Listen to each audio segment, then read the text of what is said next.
What's up, geeks and gamers? It's Jeremy coming to you with another video, and today I am joined by my good friends. Up first, 25-year veteran of the comic book industry and creator of Cyberfrog, Blood Honey, Ethan Van Sciver. What's up, EVS? I offer my services to the High Council again tonight. Hello, everyone. I'm Ethan Van Sciver, Comic Artist Pro Secrets is my YouTube channel. It's a pleasure to be with you guys tonight. This is day 5, 0 pies. 0 pies. And the man in charge of world-class bullshitters, artist, and only person on the High Council with a video to pass 1 million views, Jeff Hicks. What's up, Jeff? Oh, man, it's been a crazy couple of days. Thank you for reminding me about that 1 million viewed video. Every day, it's my motivation. I wake up every day. I'm like, Jeff's got a video that hit 1 million. I've got to find out what he did. I learned. Teach me. And I'm your host, Jeremy, owner of geeksandgamers.com. And it's been a hell of a week, guys. A hell of a week. We have a few things to discuss. First up, it's the thing that everybody keeps asking about. It's the thing the internet is going crazy over. Ethan, how have you gone 5 days without pie? No, I'm kidding. Hasn't been easy. It hasn't been easy. I go to Walmart every other day to get fresh fruit and vegetables, produce, and there's an apple pie. And I take a picture of that apple pie and I tweet it out. #walkaway. I take a picture of that pie, tweet it out to my followers, and I let them know that I walked away from that pie one more time. We are all proud of you. We are all proud Thanks. of you, EVS. But the topic that the internet has been discussing, something I haven't really talked about much. I didn't do a dedicated video on it, but obviously Mundane Matt, the situation with Mundane Matt, and we're not going to spend a whole lot of time on this unless you guys ask us questions on it. But I guess we wanted to go ahead and acknowledge it. Mundane Matt was busted as a false flagger. EVS made a video on it, talking about, I guess you got hit with a flagging on one of your videos, which has never happened to me at this point. So, and we don't know if it was Matt. Again, you guys know I had Matt on the Geeks and Gamers channel. We had a great conversation. We had good private conversation. Then the whole thing happened on the High Council. We had Matt on. The whole thing has been crazy. I've been binge watching Matt videos on YouTube constantly. You're the only one. It's about Matt. Yeah, about Matt. Not his channel. Just all of the videos people are making about him. And it's my new Netflix right now because they keep showing up in my recommended videos, and I can't stop. I'm addicted to it. So yeah, my thoughts on it are it's disappointing. And he's not helping his case at all right now. He's not acknowledging it on his channel. So I don't know. What do you guys think, Jeff, EVS? You guys just jump in. And what are your thoughts on this whole Mundane Matt situation? It's incredible how much pushback he's getting from the internet. I mean, you were talking about the numbers off air. How many people has he lost? Like, didn't you say 1,900 today? Or something like crazy like that? Yeah, I just looked at Social Blade and it's like 1912 without it being updated. So it's probably going to pass $2,000 just today. Yesterday was 1,500. The day before was 1,200. It's crazy. It's suicide for his channel. Like, get out in front of this. I mean, I was out. I had to get my car worked on Friday. And so somebody sent me the link of him on the stream because, we had him on the High Council. So I thought, well, I got about an hour to wait. I'll check this out. And I watched that video in a Chipotle, and my mouth was open the whole time because I'm like, holy shit, all this stuff people had been saying about him was true the whole time. He got caught. He's busted.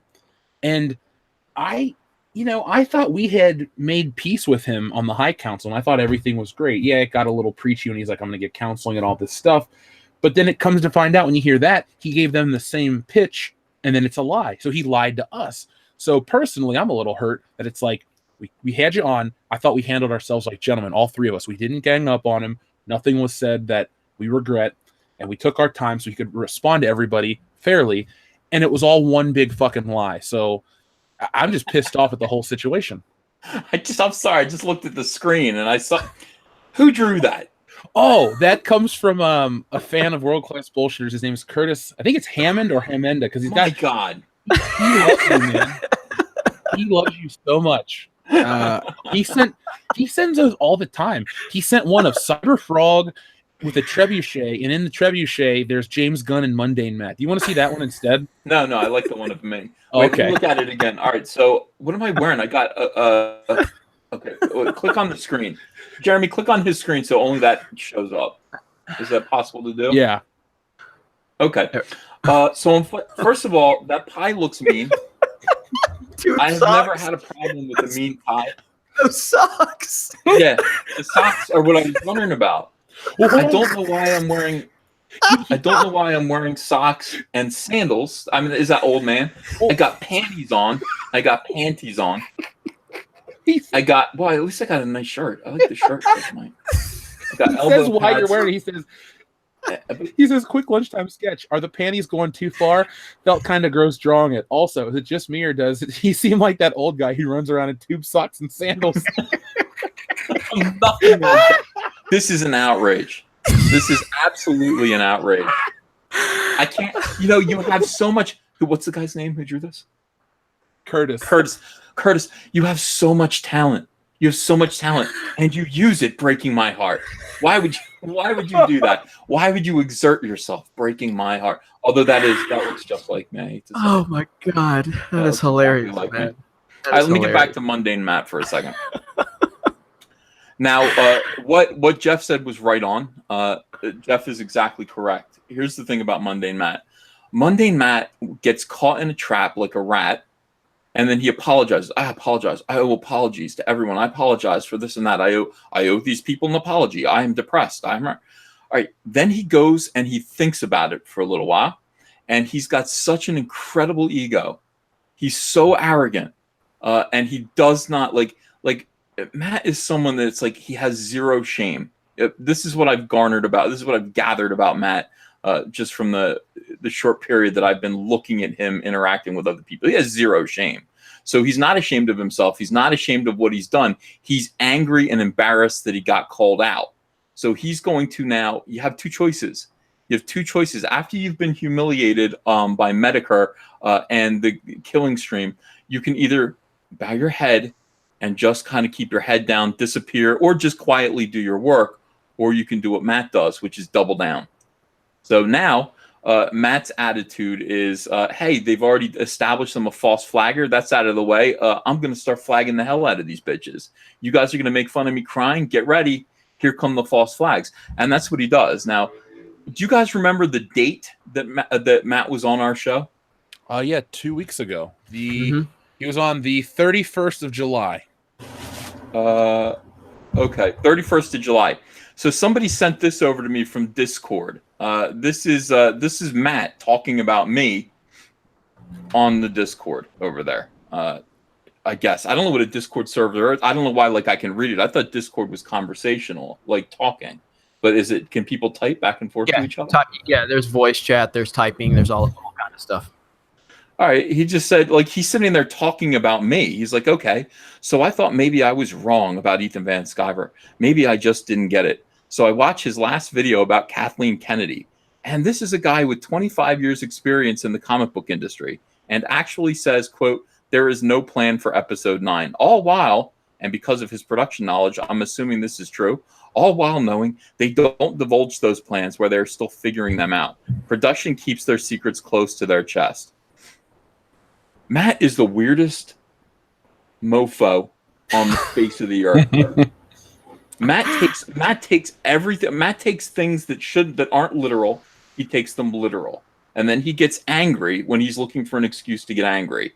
When I say there's no plan for episode 9, most people know after I've established that Lucasfilm basically says, hey, they're going to do this in the media. They leaked this. They're going to do that. They're going to put out a Boba Fett movie. They're going to put out a Jabba the Hutt movie. Tatooine. Blah blah blah. Obi-Wan Kenobi. Is it? Is it not? I don't know. When you say there's no plan. Lucasfilm has no set plan. That is more like a feeling that Lucasfilm kind of gives off to the fandom. They feel chaotic. They feel disorganized. They feel like they're reaching out to the fandom, via the internet to see what move they should make next. When Kathleen Kennedy comes out and says, "Hey, Todd Fisher's confused because Carrie Fisher's not in episode 9," when we have established We have established now that J.J. Abrams already wrote the script with Carrie Fisher in it way back in November. Okay, way back in November. Todd Fisher knew something that Kathleen Kennedy didn't know about one of the biggest movies that Disney is going to put out. There's no plan. It's like they are chaotic, they are disorganized, they're ridiculous. So Mundane Matt built up a head of steam about me being cruel to Kathleen Kennedy. I thought he was over it, though. I didn't know about this whole Discord information. This is all news to me. No, he's not. He will never get over it. He will basically retreat. I'm sorry. He's doing that for the public. Then he goes home and he gets angry, I believe, and then he strikes back twice as hard. He went out and he flagged a bunch of Dami Peso's videos after the Killstream incident. He struck down my friend Yellow Flash's video about him. He's out there striking people twice as hard. And after he got off the live stream with us, that's when I received the community strike, or not the community strike, but whatever that is. What is that called when you get a parental warning in front of one of your videos? Like, this is adult content. Oh, when it's age restricted? Yeah, age restricted. Yeah, that happened to me a while back, but the video I put out deserved it. The first time it happened to me, I got scared and took it down. I was like, what the hell? Am I about to, YouTube police going to come pull me over? So, but yeah. So, all right, let me get to a couple of super chats really quick. Tippy Tail McKitty says, hail Ethan Van Cyborg, Nurkish's robot buddy. I guess Nurkish did something they made a video with you in it. You know anything about that? Yeah, I saw something on Twitter. I'm gonna watch it later. Somebody did animation of like a cyborg me with a Ku Klux Klan hood and a pie, and it's all meant in love. Most people wouldn't take the KKK hood too kindly, but it's Nurkish being a jerk. So I'll go watch that. Morith says the king has arrived, and that would be all of us, right? That's all of us. So $4.99 super chat. I believe that was Star Wars for Life. It says message retracted though, so I don't know what happened. So I think that was Star Wars for Life because I saw it come through. Alex G, here we go with the Mario Kart trolling. On Mario Crate, Finn got blue shelled by Rose Tico. Alex G, that was your best one yet. That was good. Oh, you sons of bitches. Oh my God, that was so good. I kind of was like, is Alex ever going to run out of material? And he just, man, he just when I thought. He always comes through. Yeah, I was going to do the Dumb and Dumber quote. Just when I thought. Totally redeem yourself. Johnny Medieval, the High Council, my favorite Tuesday of the week. Mine too. And Jeff's in EVS's too. Because it's the best Tuesday. I mean, is there a better Tuesday of the week than this one? Of course not. Not because it's the only Tuesday, it's because it's High Council Tuesday. There's not a better day of the week. No, we do this every Tuesday. Every Tuesday is good. You can find us and enjoy your Tuesday evening. Morith says, holy shit, I just realized I spent $2,000 on super chats in 2 months. Damn. Well, Morith, I could say for real, I appreciate the support you're consistently giving the Geeks and Gamers channel. I'm sure you're supportive of the other guys too. Oh, hell yeah. I really rock star. it's amazing. So you have all of our respect and we appreciate it. So for sure. GRP poll, hail Caesar and hail the Centurions. GRP poll, I haven't seen you in a while. You've been mad at me. You finally here because the council's here. I haven't seen you on Geeks and Gamers lately. You mad at me? I apologize if you are. It's good to see you back though. Commander Cody 17, when Ethan gets sunburned and his skin peels afterwards, is it called pie crust? No, I'm not a pie. I just like to eat pies. 5 days though. 5 days running right now. 5 days clean. Hashtag 5 days. Yeah, we're all proud of Ethan. Thank you.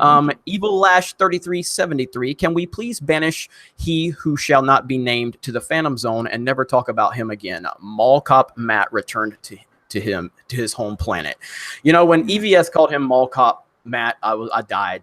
That was ridiculous. I just pictured what was that Kevin James movie, Mall Cop? Oh, Paul Blart. Yeah, I pictured Matt kind of driving around on a Segway on YouTube, just looking for all the videos talking about him. That's exactly what I pictured. When you called him a furry little hockey puck, that's what stuck with me. Eventually that might be what happens, though. I mean, it might be Mall Cop Matt. I think that would be a mundane mall cop. That might be the next. Honestly, the next if he really wants to redeem himself completely, he should rename his channel to Mall Cop Matt for the next 6 months, just to make fun of himself and let everybody else make fun of him, and then move past it. He can't do that, but he'll just be like, I don't care about that. I don't care. I don't give a shit, guys. I don't care. That's how he is. But what is your, before we get back to the super chats, what is the future here? What do you think happens? Because if this were me, I was talking to Andrea about this, my wife. I was like, what would I do? What would I do if like this happened? Would I disappear from YouTube, or would I just be quiet and then see if I can rebuild? I think Matt just rebuilds, right? I mean, I can only, I don't know what I would do in the situation he's currently in, because he's so far down the rabbit hole at this point. I mean, there's so many people. I feel like maybe I'm wrong. I don't know. Ethan, you can speak to this probably better than me, because you've been so prominent for so long in the comic industry. But I mean, with me, like, I've made a few hiccups along the way in the past 6 months on my YouTube channel, and I own them. And I just go, hey guys, I fucked up. I'm sorry. I apologize. So many people are above owning their mistakes, it seems like, when they get some type of public presence. You know what I mean? And anybody who dares to call them out, they get really insecure. And I don't really understand that. Like, I deleted a video, the one that got age restricted, where I was like pissed at another YouTube channel, and I dropped like 60 something F-bombs. I was pissed, and it got age restricted, and I got worried. I didn't know what that meant. And so it got, I took it, I pretty much set it to private, because I didn't know what was going to happen. Other people have uploaded that video to their channels. And what did I do when I saw it? I commented on it. I'm like, I'm glad somebody put this video back up, because I didn't want it on my channel because I got age restricted, but I'm glad now I can direct people to this video so they can see it, and I owned it. Because you own your mistakes. But as far down the rabbit hole as he is, I don't know. I don't know what I would do, honestly, at this point, because I don't know who would listen to anything he has to say in terms of apologies and owning it. You know what I mean? You have to have shame. That's the first thing. You have to actually you have to feel shame and then want to make a difference. And that's the thing. Like, I don't see, like, he's just uploading like normal. He's uploading despite the fact that he's getting ratioed so badly that his like to dislike scale looks like lightsaber. And I mean, it's just ridiculous. And he's just, just going to keep going. And then the weirdest thing that he did was, and it was so inappropriate and it was so manipulative and awful. The pilot who stole that plane, the guy who stole that plane and then crashed it and died because he was feeling sad and suicidal and all this stuff. Matt told that story, and then he stopped as he was telling it, and he looked into the camera and he goes, when you're broken inside, you can make it's the oiliest, most awful thing. He used that guy's tragedy, that guy's mental illness, to sort of to make it analogous to himself. I've never seen anything like that before. Ugh. I mean, just to look in the camera and be like, yeah, now do you see? Yeah, this is me. This is what I am too. To his audience, it's just so spooky, so creepy. Well, to answer your question, I would just, I would apologize in the situation, but I think the three of us are smart enough not to put ourselves in that kind of situation. He's not in like hey, I made a mistake. Like, Jeremy, you let your anger get the best of you. You came back, you apologized, you made amends. You didn't actively go on after you apologized and kept, poking the bear, lying to people and keep it rolling. That's not what you did. Plus, I've known about him for years. He doesn't have a lot of goodwill towards him on the internet, and he just can't handle that type of criticism. And that's what he's on his way out. I know he's going to try to act like nothing's happening, but like you said, Ethan, that dislike ratio looks like a lightsaber. And, in the algorithm, in the grand scheme of things, like if you look his name up right now, his channel wasn't even the first thing that pops up. When you type in Mundane Matt, what popped in? The first thing that popped up initially is the Ballad of Mundane Matt from Mr. Medicare with 187,000 views. You go 1, 2, 3, and we're 4, in that, by 5, the way. 6, 7, 8, 9, 10. Like 15 things. The Mundane Matt channel is at the very bottom of the first page. Hell, we come up before that with the High Council from 2 weeks ago. Yeah. So, I mean, he is not in a good place. No, and I don't, look, this is this guy's livelihood. I hope he can get, whatever it is worked out with whatever he's going through. But I personally don't have a lot of confidence in that. I did have confidence in it when he and I had conversations, which I will not, I won't talk about our private conversations we had after we had our show live on Geeks and Gamers. But, I walked away from it going, he's not that bad. He's not that bad. But now, like, I don't know what to think of it, so. What would you do? The other thing I do is I put myself in his shoes, going on the kill stream, and they're saying, we know you flagged these channels, and him lying about it. I wouldn't do that. I just think, he's in a position where he's got enough subscribers and enough of a spot on YouTube. Everybody knows he's got thin skin. He could have just said, yeah, I do. I don't like you fucking idiots putting bad stuff up about me, and I'm going to flag it every time you do. How do you like that? You don't like it? Stop doing it. If he had done that, he would have gotten them pissed off, but, like, at least that's honest. I think... Oh, I'm sorry, EVS. Go ahead. No, I'm just... What do you think? No, well, I mean, in terms of specific to what you were saying, I was actually going to make a somewhat a different point, but still on topic. But Jeremy Hamley on the quartering, did you guys watch his video talking about it? Yes, I did. I thought that was probably some of the best advice. Take some time off, bro. Reevaluate things. Clear your head. Get it together. You know what I mean? I thought that was probably the best advice, because it's just like when he went on the kill stream and he was telling everybody, oh, swear to God, hand to God, I didn't do it. And I was sitting there thinking about, like, our interaction on the Geeks and Gamers channel when I'm like, bro, why did you tag me on Twitter? We've never interacted. You called me out. You said all this stuff about me.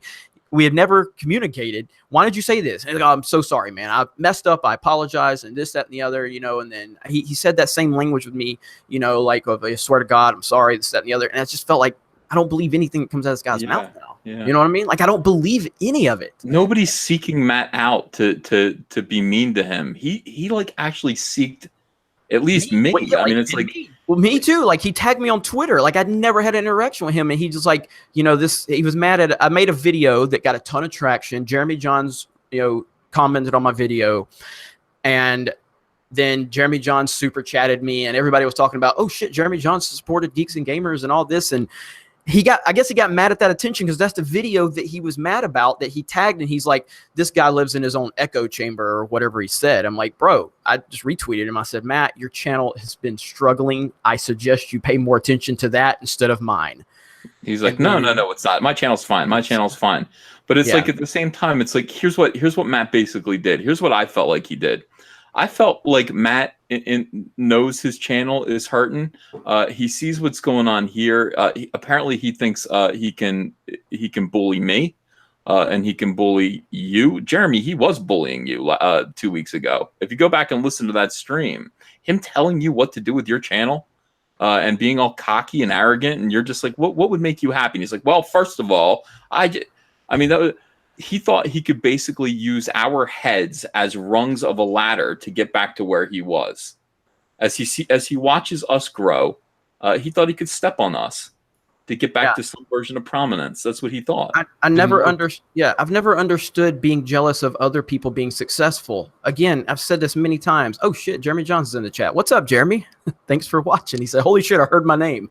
But yeah, I never understood being jealous. I mean, just like, I'm always trying to highlight other channels that are up and coming right now. Not because I'm a, good fucking guy. I'm an asshole just like everybody else. Okay. But I see other channels succeed because I'm like, the more YouTubers are successful, the better we all are on this platform.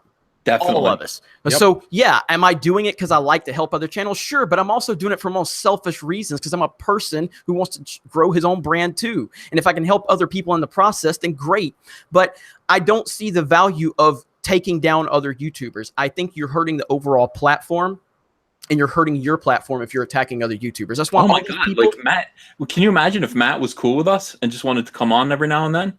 Yeah, we'd have him on. Yeah. Come on. Talk about Star Wars with us. We know you have similar feelings about Star Wars to us. Or if you want to argue, I mean, we would like Matt's a big YouTuber. He could have like been on and been totally cool with us, and had good disagreements, been entertaining. That would have been great. I mean, that would have been good for everybody.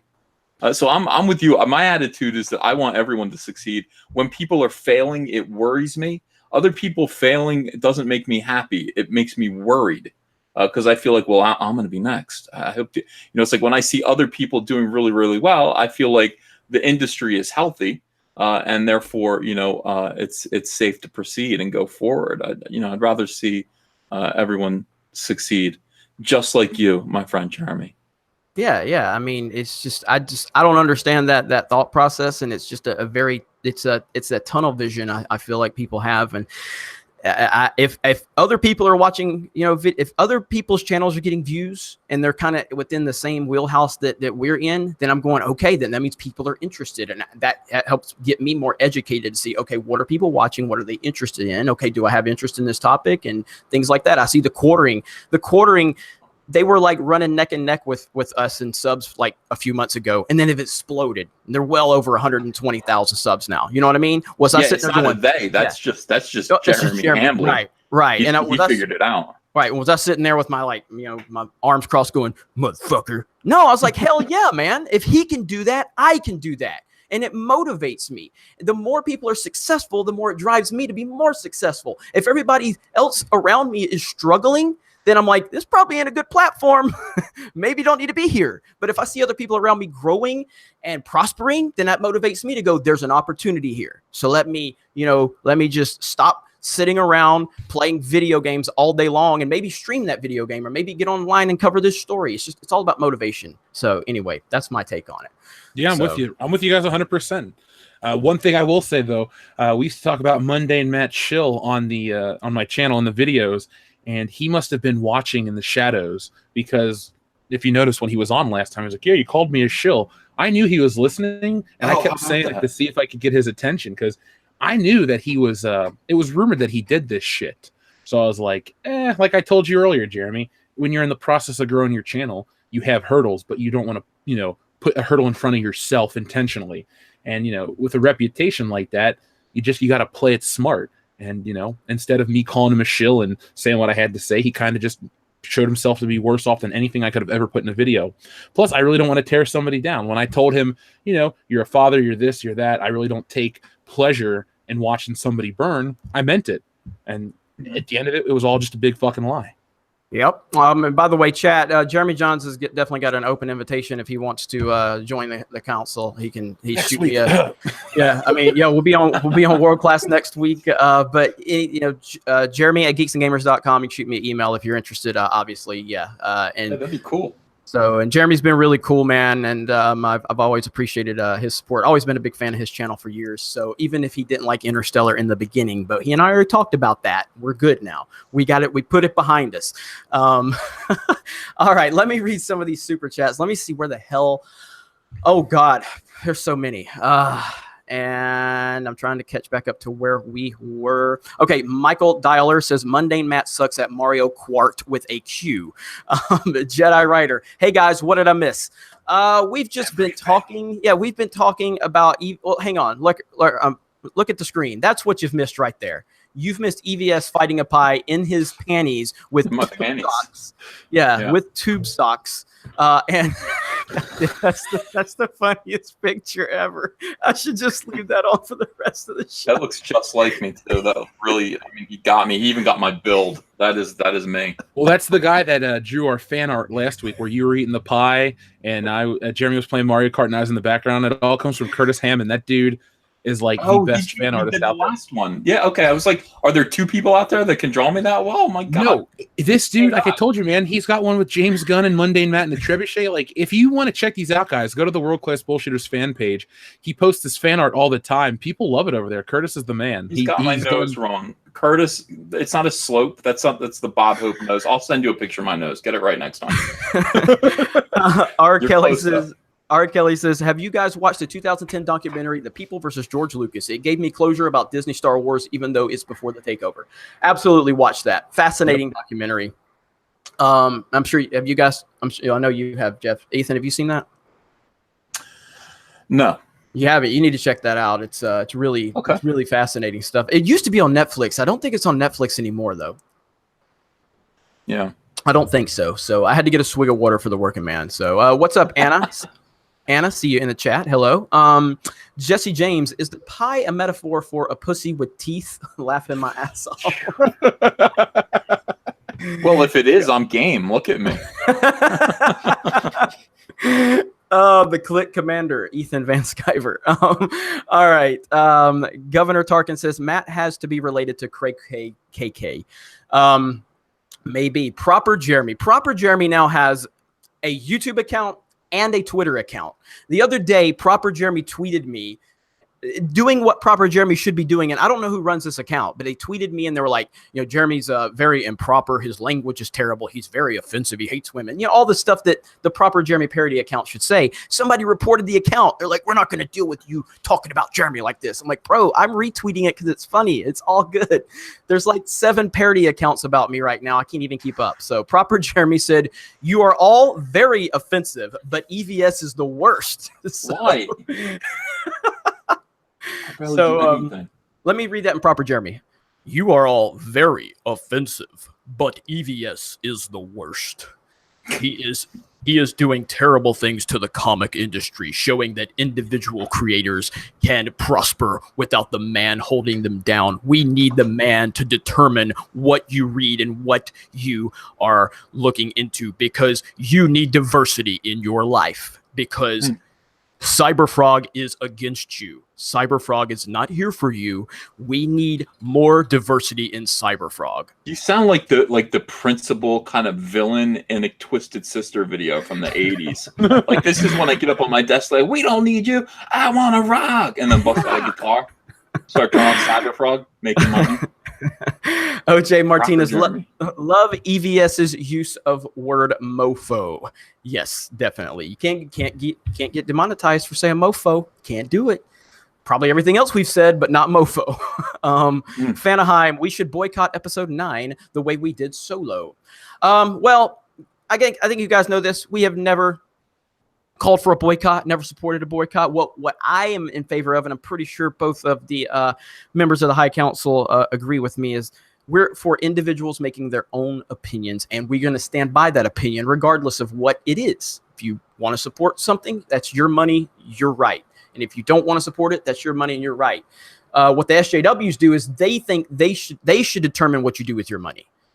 And we don't believe that. Right, guys? Am I accurate in that? Yeah. I always tell people to speak, think for themselves, speak with their wallets. Yep. Yeah. So, because I don't think calling for a boycott, I think calling out what's happening, what's going on is fair game. Organizing a boycott, to me, it's just not something I do, and it's not something I'm for. It doesn't mean you're wrong if you do it. It's just not something I, want to stand by. It's left wing, isn't it? It's too organized. It's being a community organizer. It's like, hey, we're all going to organize a boycott. No, we don't say that. Like I always say on my channel, go see it if you want to go see it. You make up a choice for yourself. I'm not saying we should all boycott it. You can personally boycott the movie.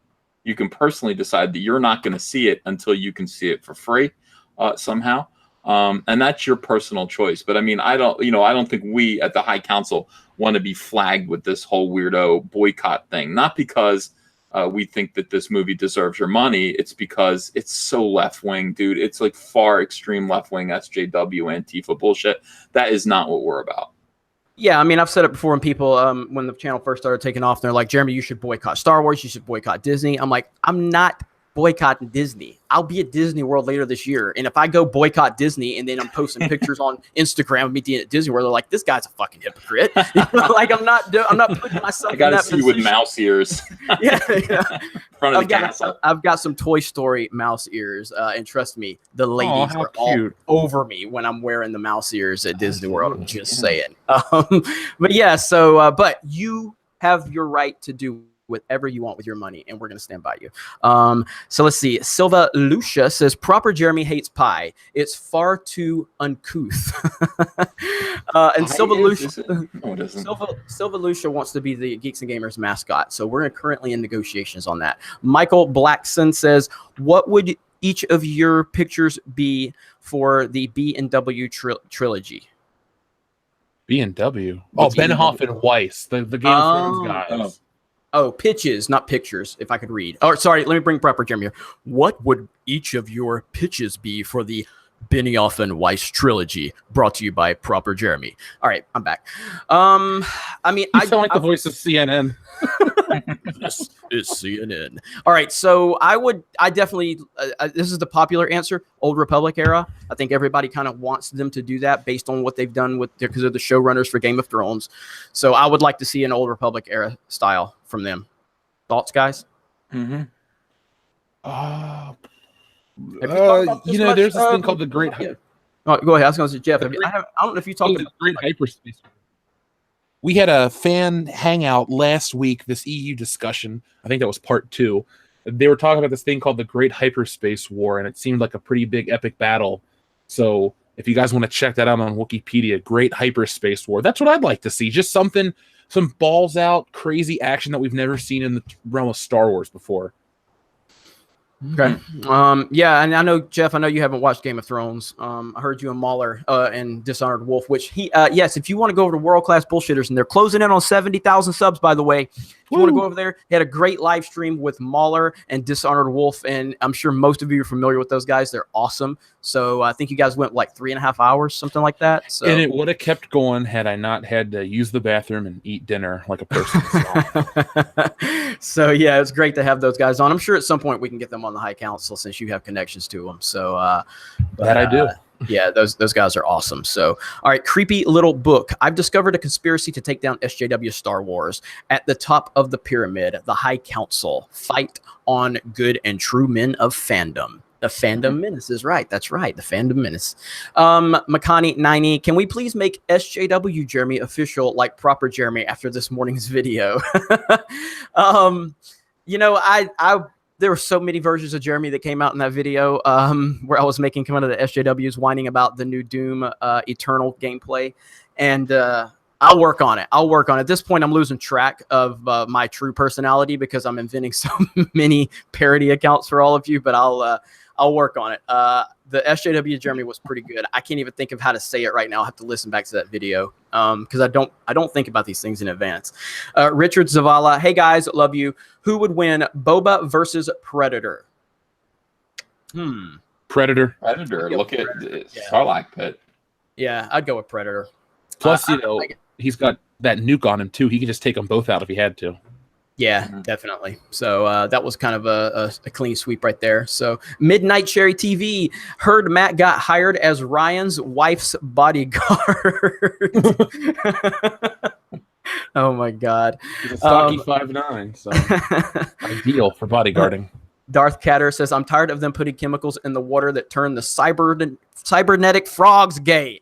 And we're going to talk a little more about James Gunn as we get further into this episode, guys, and also the Dave Filoni discussion, which I haven't made a video on the Dave Filoni news. So Jeff and EVS have, so I'm going to let them talk about it. I haven't looked that far into it, but pretty much, if I'm understanding correctly, Dave Filoni is not involved with the day-to-day process of Resistance. Is that what we're hearing? Yeah, he kind of delegated it. That's a nice way to say it. He walked away.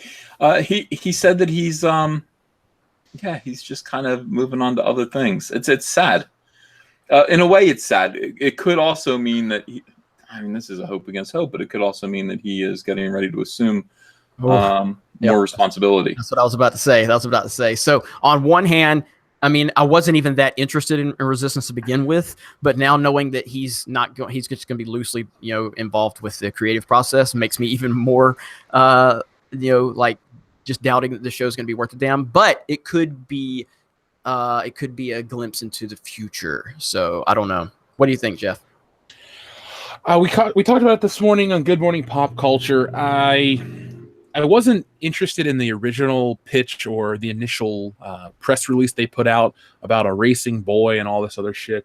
And the timeline doesn't interest me. I think a lot of fans, I don't even want to say fans, a lot of the fanboys, the ones that are just so desperate to love Disney Wars, are going to cling to this and say, guys, if you watch this, the new movies are great. And that just won't work because that never works. But hopefully it's the case that Dave Filoni's getting ready to move up. I don't know if he has the propensity to do everything, but he's a better choice than what we got currently. So hopefully that's the case. Okay. Yeah, it's again, and I'm going to be making a video on this very soon, but I looked it up. March 19th, I made a video. talking about how Kathleen Kennedy has disappeared, and she's not made any statements, no interviews, no anything. March 19th. Here we are in August, and she's done one interview where she was talking on the, like, I guess the red carpet of the solo premiere, and it was a very awkward interview. But it was a very, like, it was, they were throwing softballs at her. She has not made any other public statements besides that since March 19th, guys. This is like, where was she at when the Clone Wars was announced, and the entire Star Wars fandom, even the people that are super critical, were like, hey man, that could be good. You know, not everybody, but even the people that don't like it, they were like, it could be good if, you know, but like it was the biggest, best announcement Star Wars has had since easily prior to The Last Jedi. And she's nowhere to be found. You know, so I'm going to make a video on that very soon. But the fact that it's March 19th, I looked and made that video, and she still hasn't really done anything. I'm like, this is crazy to me. All right, let's see here. All out of bubblegum. Hi, Lord Jeremy, Uncle EVS, and Darth Muff. Sending love from the Pacific Northwest. It's Darth Muff. And what am I missing here? Oh, I don't know. Let me explain it for you guys. So we have a listener called Holdo's Muff. And now, whenever I do a live stream, everyone just says muff this, muff that. Today, the word of the day was derp. But normally it's muff. So either I'm called Mr. Shitter or Darth Muff, and I'm okay with anything. You know, whatever. People are talking about me. That's cool. But yeah, that's where it comes from. Holdo's Muff. And we just do muff movie titles all the time. And instead on our channel, instead of saying smash the like button, people say pound the muff. I'm like, okay, whatever. It's all of our community, so you guys vote on it. It happens. I heard that. GRP Pulse says, I've been helping Comets Gate. I don't know how to say this. R.O. Kabir Kumar's channel in support of EVS and so many channels. No problem, man. I was just happy to see you back. That's all, man. But I know there's a lot of different channels that all of us are trying to support. And so I was just happy to see you back. So Jesse James. Kabir Kumar. Kabir Kumar. Okay. He is my Centurion, and and he's got his Legionaries. Well met, my friends.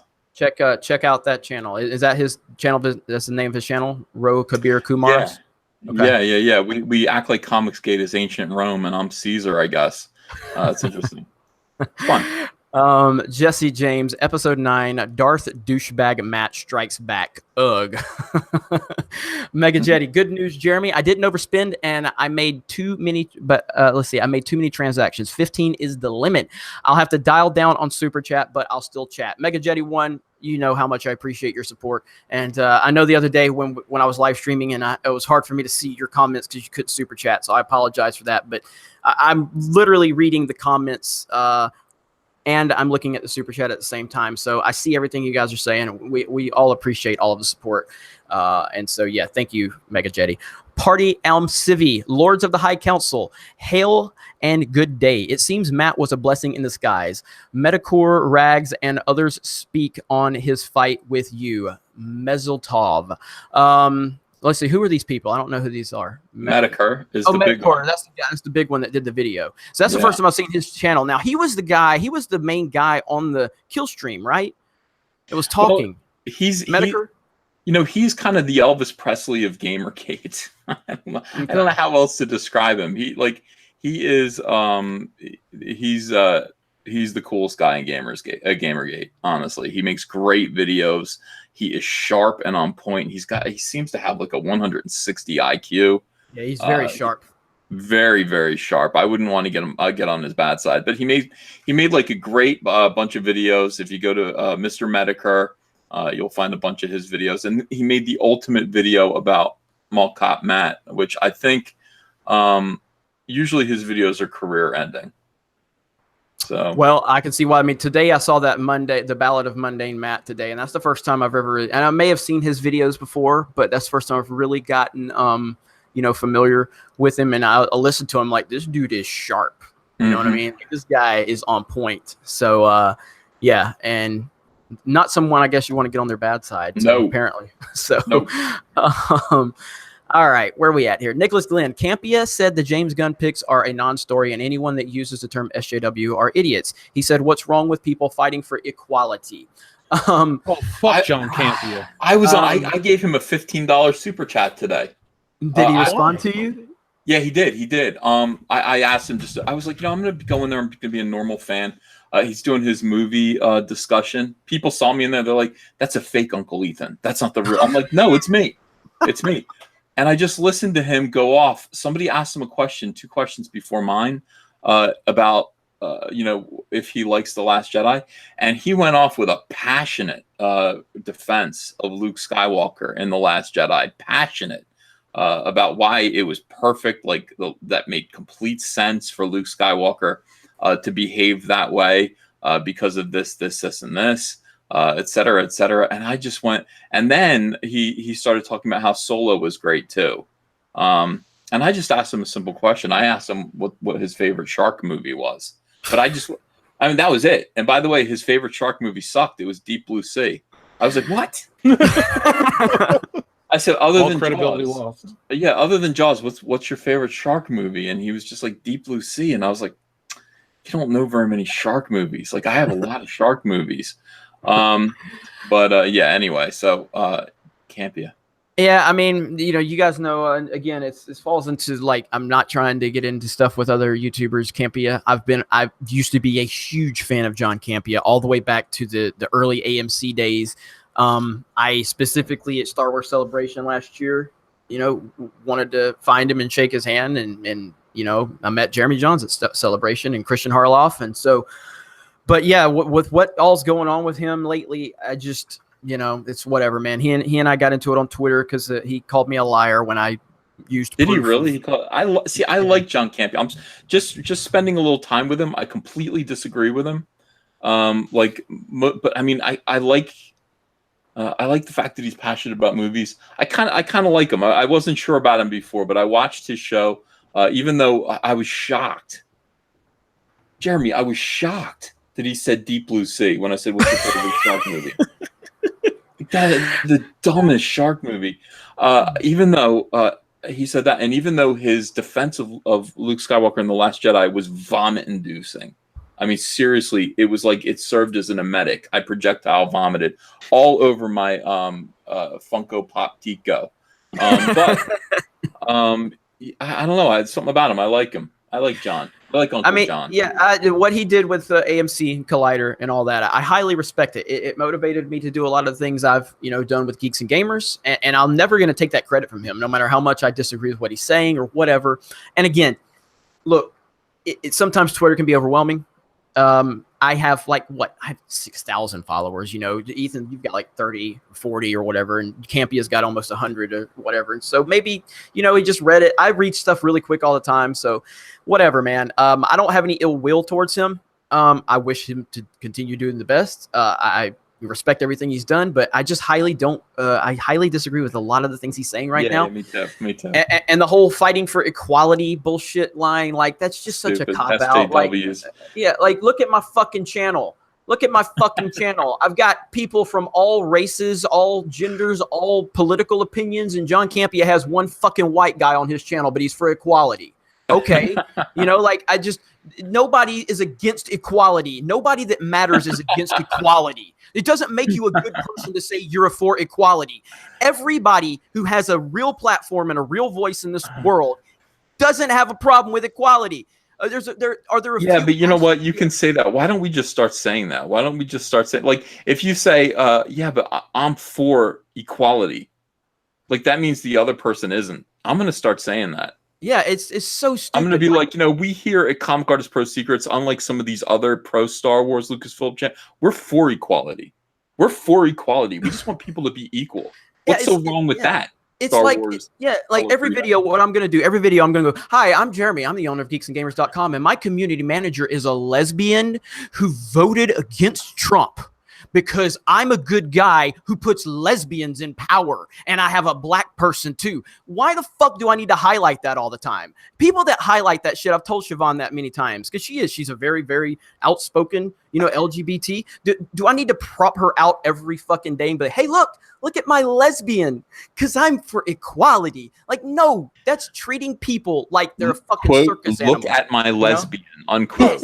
Yeah, that's how Hollywood does it, where they specifically find people that fit the narrative and then they use them to make themselves look better. Look at me, I respect women. No, you don't. You cheated on your wife 14 times last week. You know, like, you don't care about these things. You're just trying to project shit to make yourself sound better. We all just own that we're all shitty at some point in our lives, we all have flaws, we can all just start from there. You know what I mean? Quit acting like people are better than people. So when people say, what's wrong with fighting for equality? Nothing, literally nothing. What's wrong with it is for you to use these things as a platform to project. All right, I'm stopping now. Or as a defense for bad movies. Like, I don't like John Campea. I made a shill video about him. Stand behind it 100%. He's the antithesis of the fandom menace. The guy's bought and paid for. That's why I don't trust him. He can have his opinions, that's fine, but he says the right shit to get invited to the right places for his platform. And that's why he lashed out and had his meltdown. Let me watch your video again. Jeff, let me watch your video again. Hey, it's on YouTube for everyone to watch. Because I'm sitting here. I like John. I watched his video, and even though I hated everything he said, I was charmed by John. I think John's got a really good internet personality. He's got good screen presence, and he's built some really cool things over the years. And so, like I said, I take a lot of what he's done and has inspired me to do a lot of what I've done. So I'll always respect that. So anyway, all right, let's move on. EVS, I'll let you go ahead and you can watch that video. Anna, if you want to go over, since you're in the chat and you're a mod, if you can go over to World Class Bullshitters, find that John Campea. Oh no, I'll watch it later. We're working. No, I was gonna say I was just gonna link it for everybody so they could. Yeah, so if you can link that, Anna, when you get time. Okay, where are we at? Governor Tarkin, how many days has Matt gone without crying? He doesn't have EVS's willpower or manliness. Matt's cry for sympathy was pathetic and disgraceful.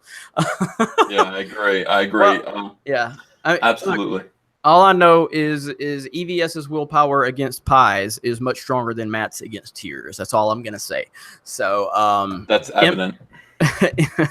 MW77, if Luke is just a ghost, I'm done with Star Wars. So I don't know if this is actually like a legit story. What's his name? Mike Zero posted a video talking about J.J. Abrams confirmed that Luke will not be alive in episode 9, but I watched the video and as usual, there was no info. There's no sources. Yeah. So if J.J. Abrams does come out and say that Luke is not going to be alive in episode 9, my goodness, that is going to be a catastrophic mistake. I can't imagine they would actually come out and say that. So I don't know. If there's more information that I'm missing though, guys, let me know. Dude, it's going to be like, they're going to be more ghosts in this movie than A Christmas Carol. And let me tell you something. Of course Luke's going to be a ghost. They're going to have Luke as a Force ghost. Yoda as a Force ghost. They're going to bring back Anakin as a Force ghost. They're going to do that. Obi-Wan Kenobi, Force ghost. Ewan McGregor. They're going to just have Force ghosts up your wazoo. Maybe even Han Solo as a Force ghost at this point. That's just what they're going to... And they might do a piece of footage of Carrie Fisher as a Force ghost. They'll figure that out. That's the whole plan for the movie. And they're all going to surround Rey. And Rey is going to draw strength from them. And they're going to draw strength from Rey. That's what the movie is shaping up to be. By the way, can we get Mike Zero on the High Council? I don't think he would do it. Mike is he's not approachable. He doesn't come off as he doesn't respond to his Twitter. He doesn't respond to anything. He doesn't respond to comments on his videos. He's not very approachable. I don't know. I mean, I don't know if I think Star Wars Theory has knows him. So, I mean, that's my only connection to him. By the way, for everybody, update, I will have Star Wars Theory on this channel, but right now that dude is slammed with his Vader fan film. So that's going to be a little bit later down the road.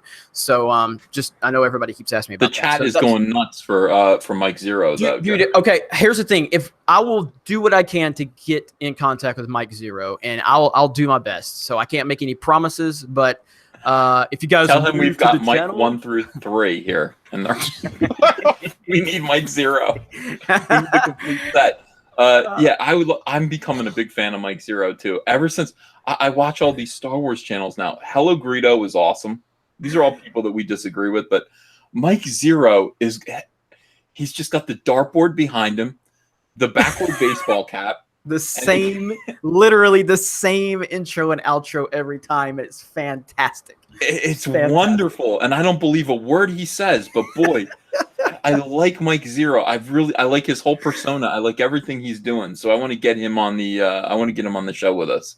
Yeah, and same to Hello Greedo. You know I commented on Hello Greedo's video where everybody thought it might be about me, and I was like, bro, great job, great production value, no hate, whatever. You know what I mean? Like, it's all good. So I don't really care. Like, here's what we're gonna do when we do this. I want everyone to change your YouTube name temporarily to Mike and then a number. So when he's with an H at the end. So when he's here, it'll be like Mike 11 with an H at the end, or Mike, just pick some random number, and we'll have an army of Mike numbers to be his fans. That'd be cool. Oh, that's awesome. We've ruined it. No, that's awesome. That's awesome. All right. Deshandre Morant says, I'm here late, got hit by a car. I'm not joking. Holy shit. Are you okay? Damn. I hate to hear that. So, because you're always supportive here of the High Council. So, if there's anything you need, you let us know. We hate to hear that. You. So, definitely.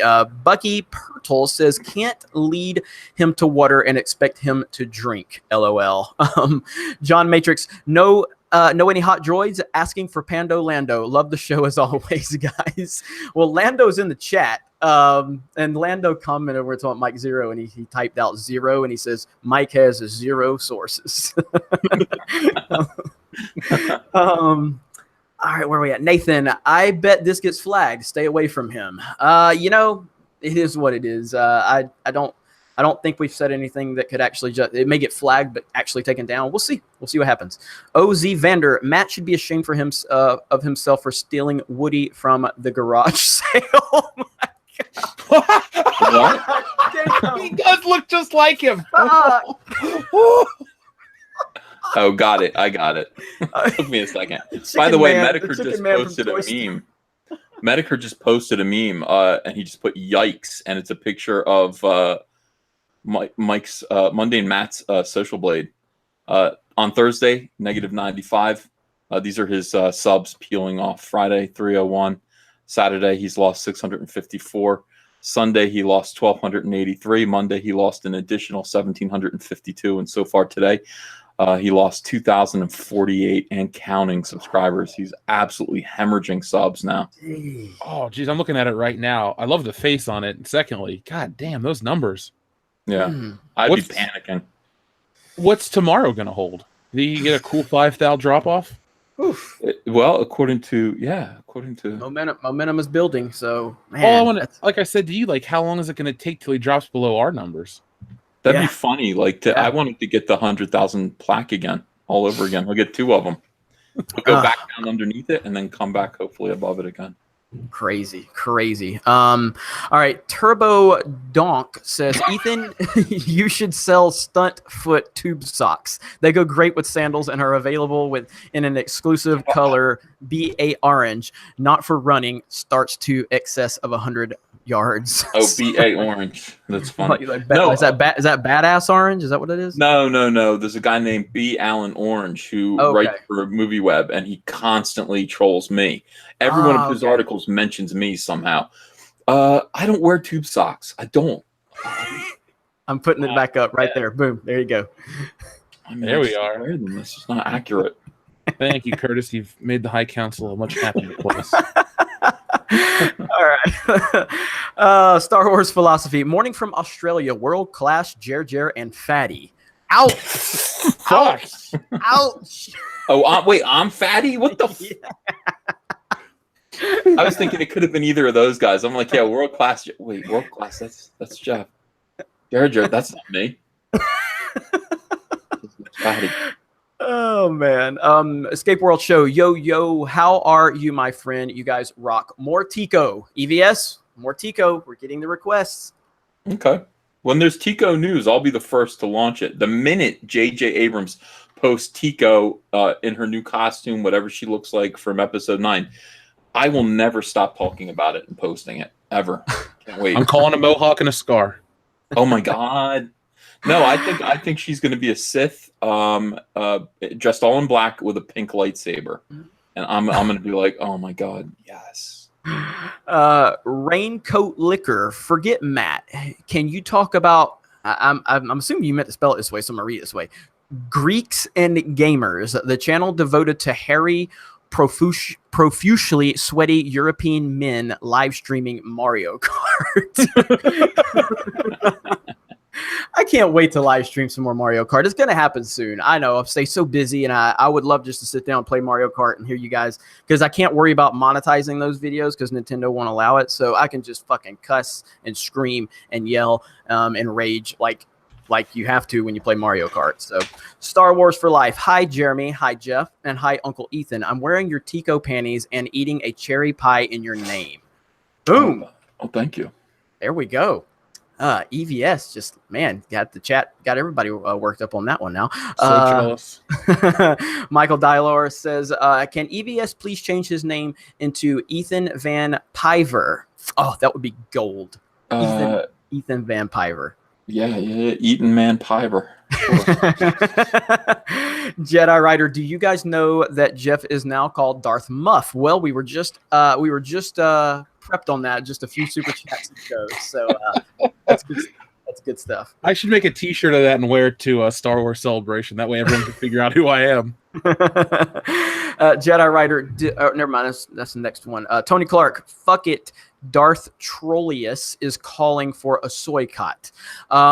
Yeah, that's Tony Clark. Tony Clark always makes some amazing super chats. So yeah, and again, you have the right to call for one. I just, we are not going to actively support a soycott or a boycott, but we are going to encourage people to do what they want with their money, though, and we're not gonna hate on you because we believe in individuality here at the High Council and the Fandom Menace.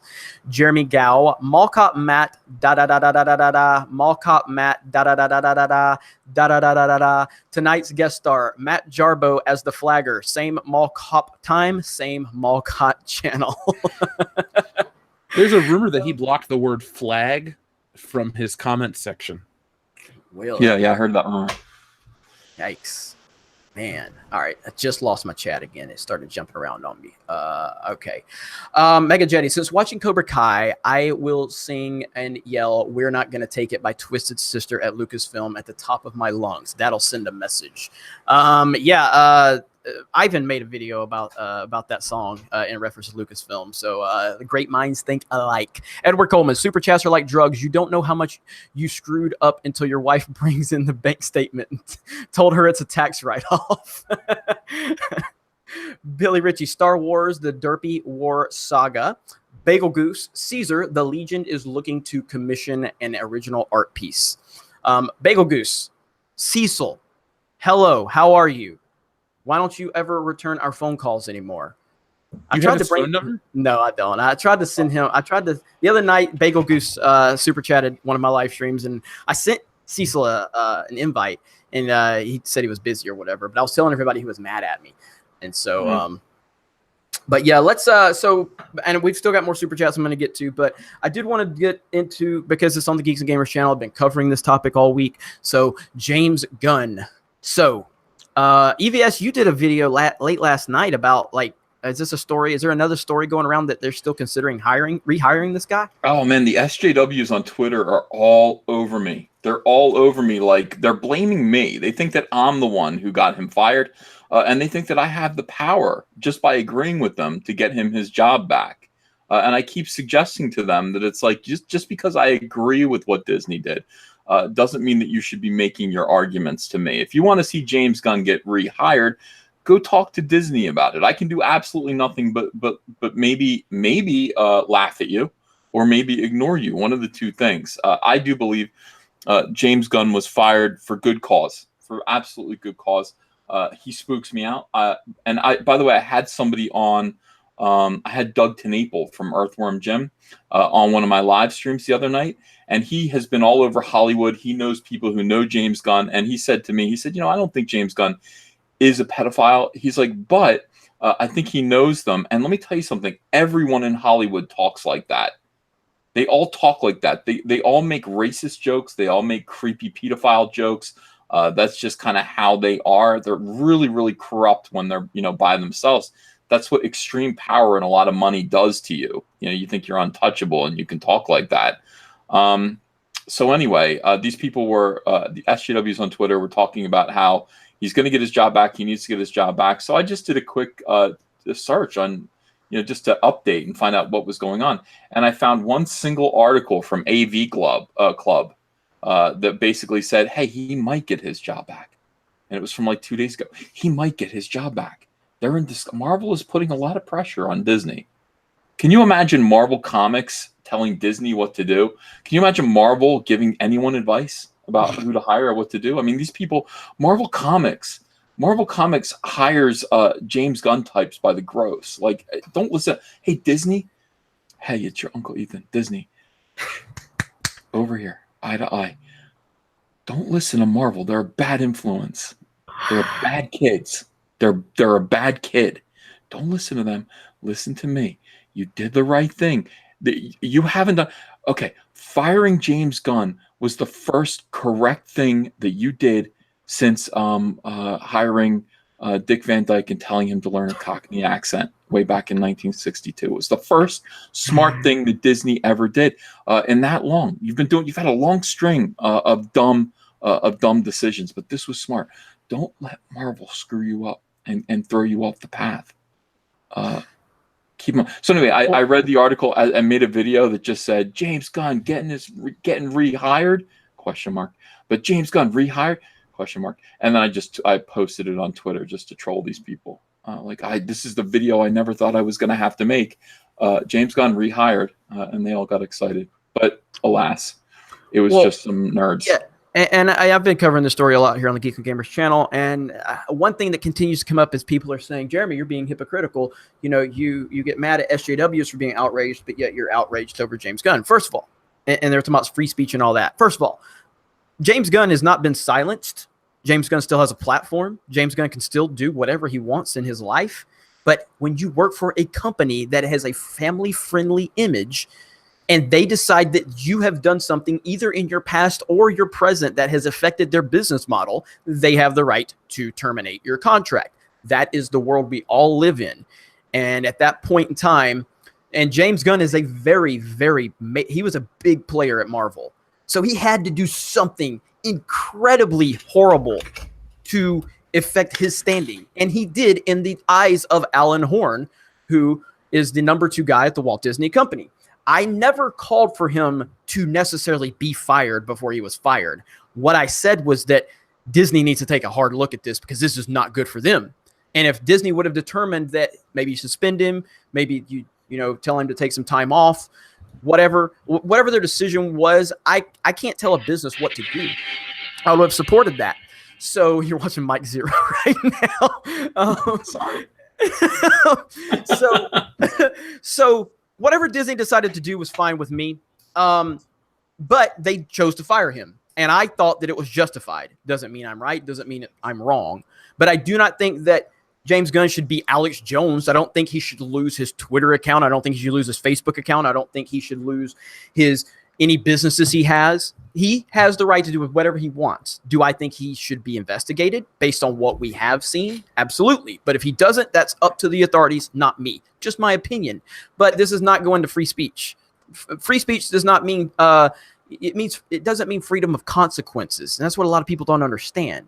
James Gunn still has free speech. He can do and say whatever he wants. Nobody is silencing him.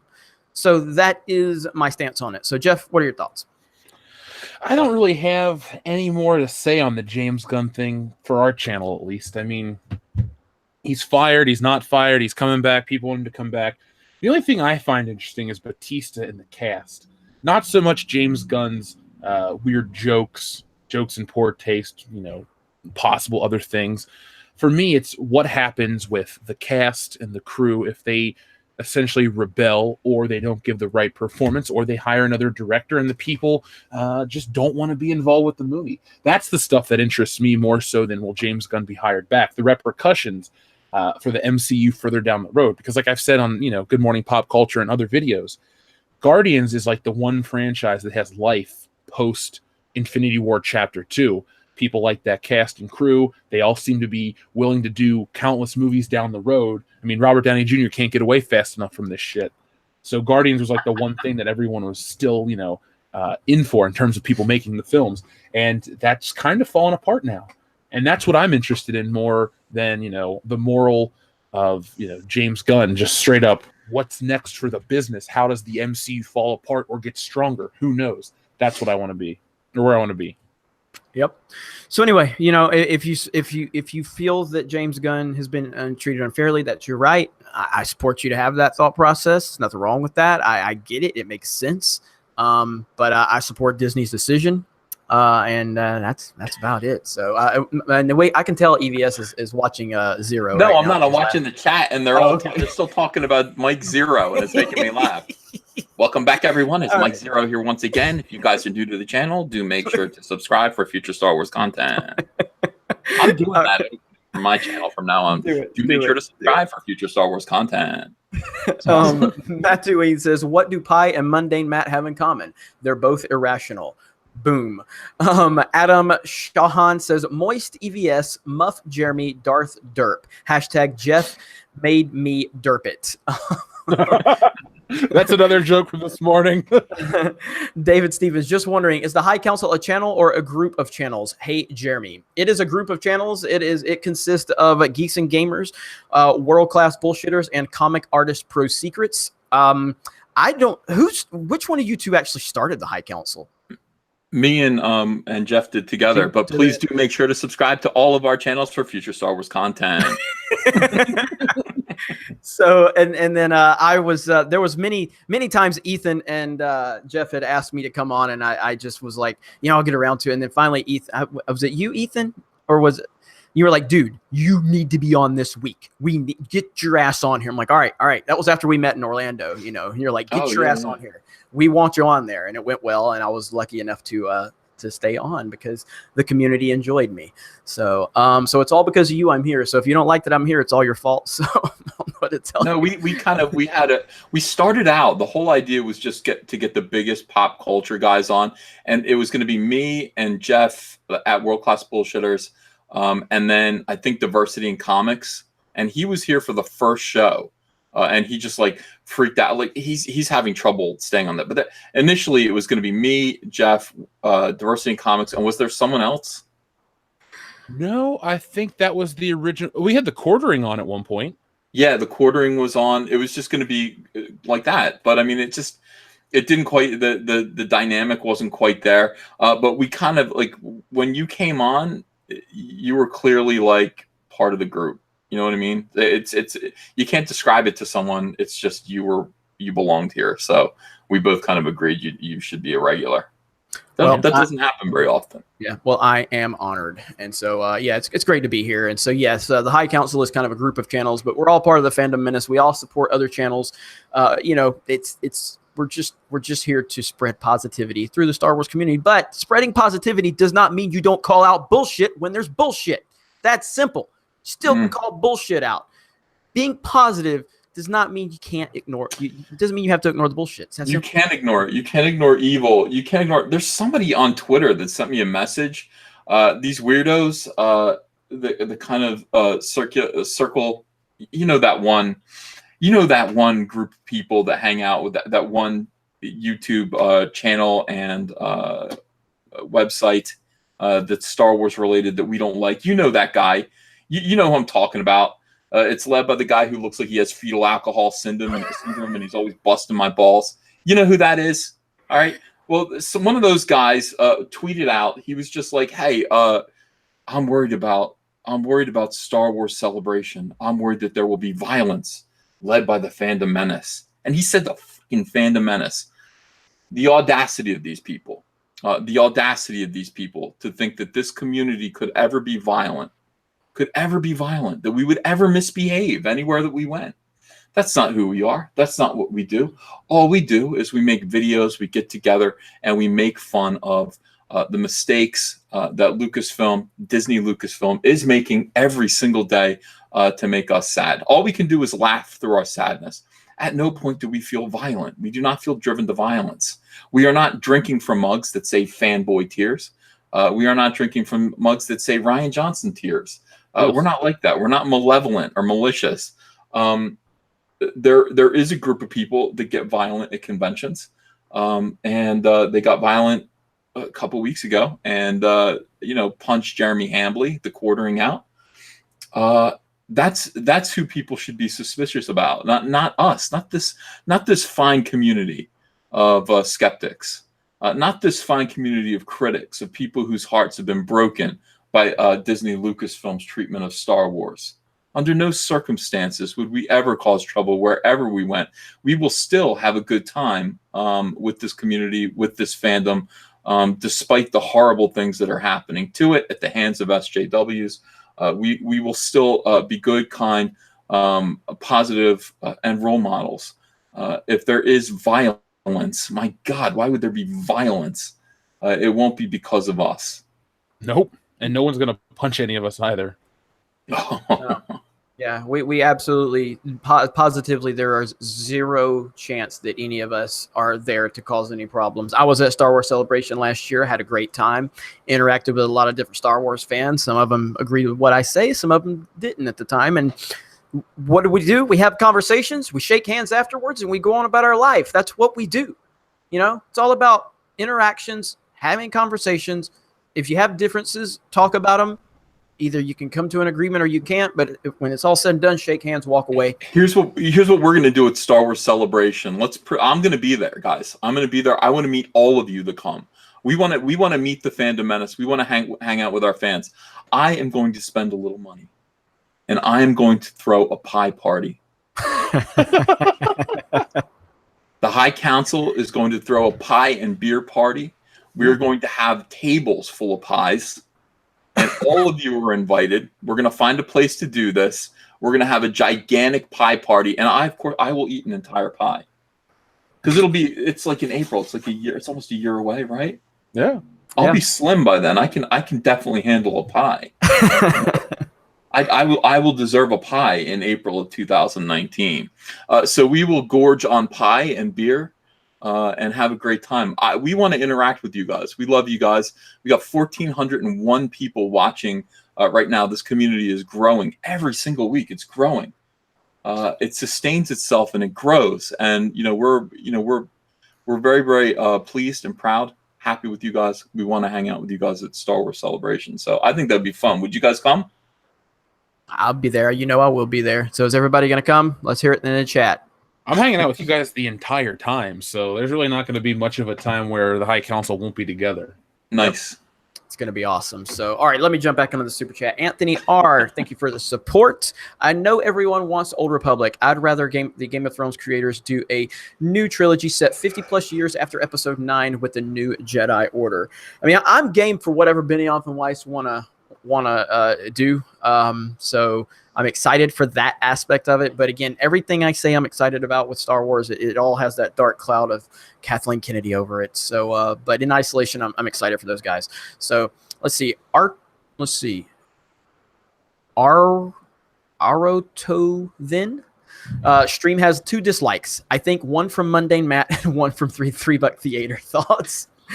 It'll have more now just because I've mentioned it. So, but don't forget to smash that melee button if you don't mind. We appreciate it.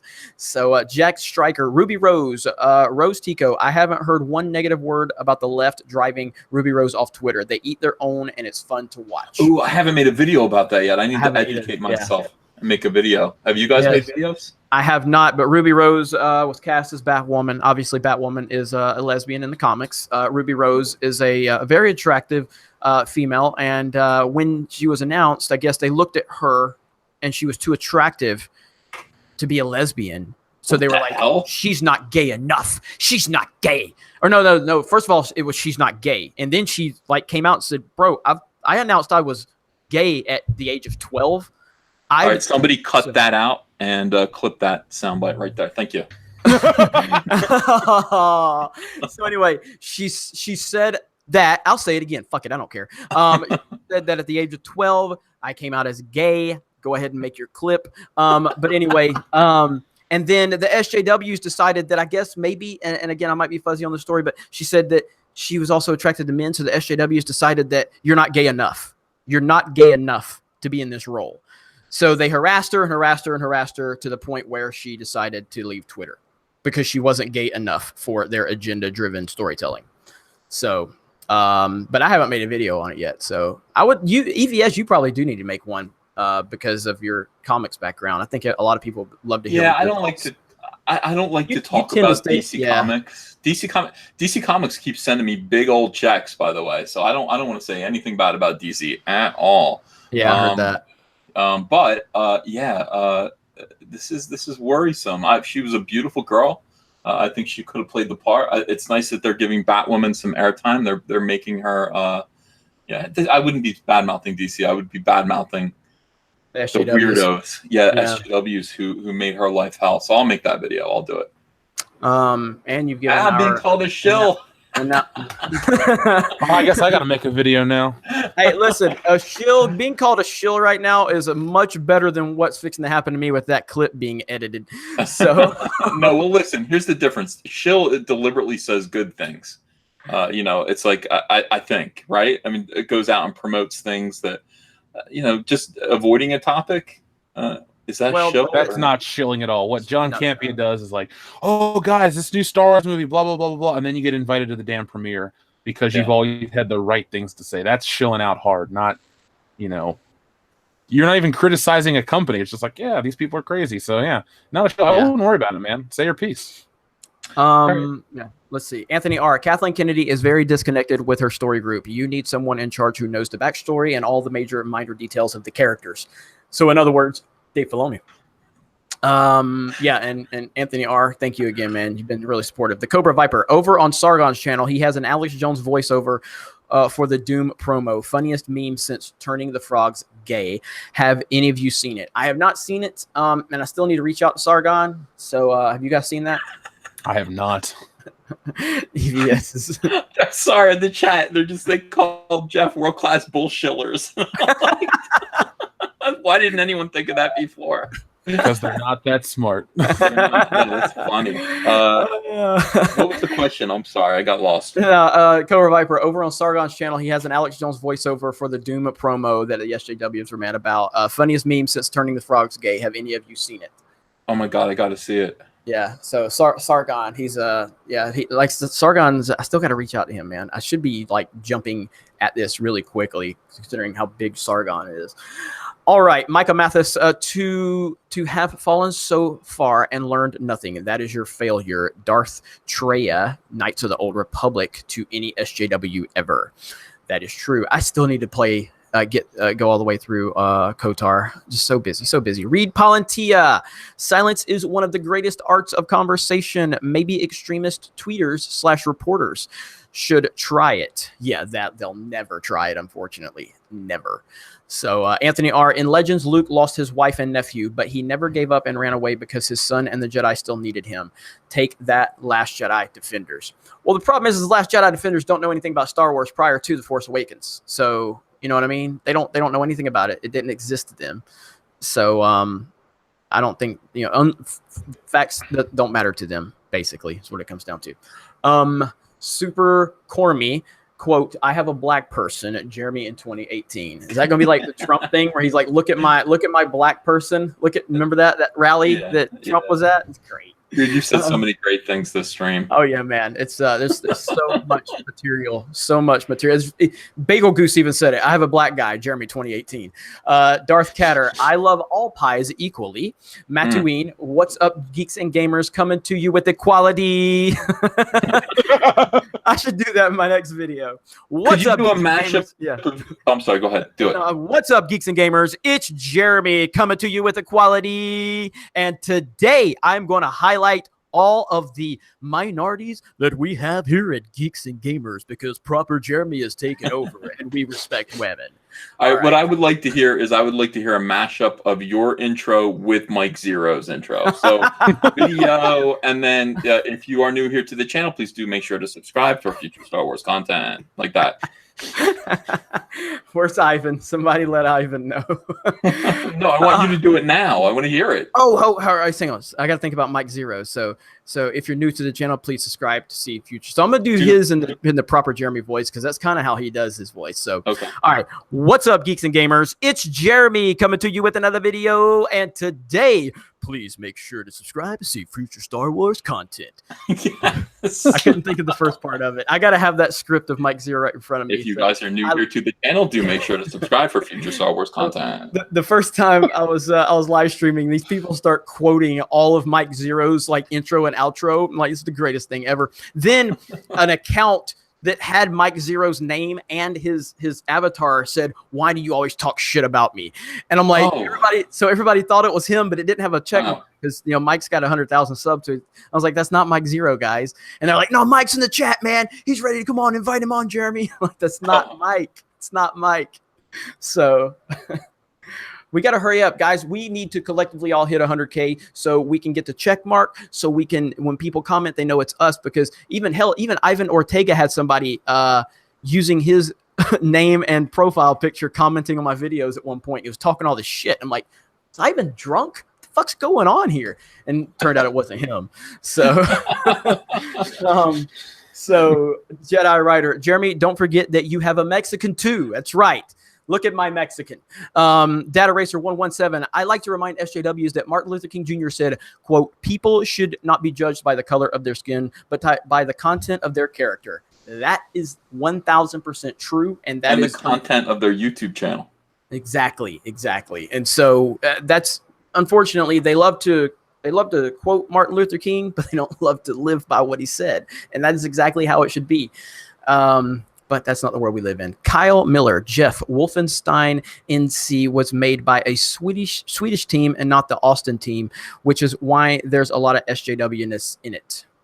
Yeah, well, they got my $20, and I'll never buy another thing titled Wolfenstein again. I don't look that deep into which studio produced it. I had to sit through a fucking 30-minute intro about Nazis and stuff. I'm like, no, thank you. And the gameplay wasn't even that fantastic, so... Star Wars Philosophy, can Proper Jeremy please do an ASMR episode? Everybody wants just Proper Jeremy to do a complete episode. I'll try, but I don't know if I can hold that entire character for that long, but I'll try. I may have to do change your voice completely. Yeah, never go back to regular Jeremy. Oh boy. Oh, that's, hey, look. I might be able to get into some press events if I do that. So let's see. Marcin, I don't know how to pronounce your last name, so I'm not going to try.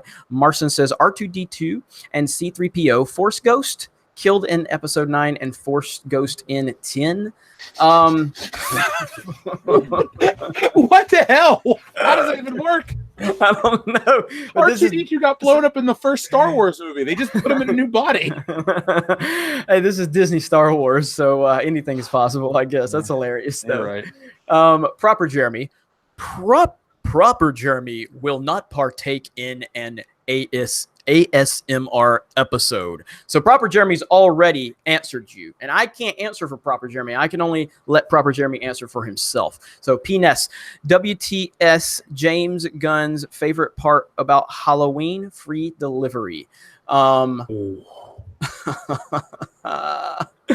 right, we'll move on from that one. Star Wars for life. Jeremy, when you hit 100,000 likes, I think you mean subs, but 100,000 likes, are you going to grow your hair out like Mike Zero's? Oh my God.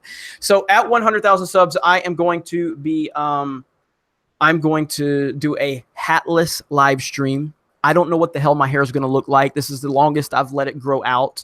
So I'm kind of nervous. I don't know what's going to happen. So, your guess is as good as mine. So Armchair Warlord. EVS should talk about James Gurney. He likes fine APS. Who the hell's James Gurney? EVS? What's APS? I don't know. He likes fine APS is what it says. Armchair Warlord said that. APS. Apps. James, I assume he means James Gunn. He likes fine APS. I give up. Does anybody in the chat know? Well, James Gurney, is an artist. Best known for his illustrated book series Dinotopia, which is presented in the form of a 19th century explorer's journal. And he also has a book called Color and Light, which I bought. So that's who James Gurney is, according to Wikipedia. Interesting. Well, do I want to know what good artist. Do I want to know what the WTS is on the whole James Gunn Halloween thing? I don't know. So do I want to know? I don't even know. On the super chat. Okay, so I'm not gonna. It's probably not good. So I'll just move past that one. So Obi127883, Mike 27883H hashtag more pie for EVS. Yes, please. Mega Mr. 46. I'm looking forward to the trilogy by Weiss and Benioff more than Ryan Johnson's. Man, I'm looking forward to getting my next headache more than I'm looking forward to Ryan Johnson's trilogy. I honestly, seriously, look at it like this. They are not talking about any of these projects right now. They are not talking about Benioff and Weiss. They're not talking about Ryan Johnson's project. They're not talking. The only thing that's being discussed is episode 9, because obviously it's in production now, and the Clone Wars. But there's no they just discussion. Canceled Obi-Wan Kenobi, by the way, just now. What do you mean? There's going to be no Obi-Wan Kenobi movie. Hasn't already been? Well, that was not officially announced, but it was Ewan widely McGregor believed. said so. I saw that earlier. Yeah. Yeah. Really? Yeah. Wow. Did you get that from WeGotThisCovered.com? DigitalSpy.com. They're all garbage, but they all say the same thing. Oh, here's Cinema Blend also confirms. Well, I know what I'll be talking about in the morning now. Thank you, Ethan. You're helping me out. Yep. Ew, the Mary Sue covered it. I'm not going to click. Hey, good thing we didn't run with your Henry Cavill story last week, Jeff. Hey, it's not my fault. Whoever sent that to us rickrolled us.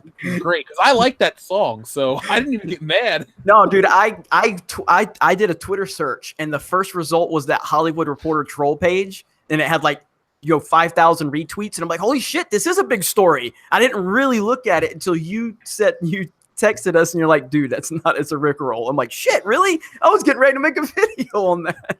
I would feel guilty if you put out something and embarrassed yourself, so I had to stop you guys. I'm like, don't do it.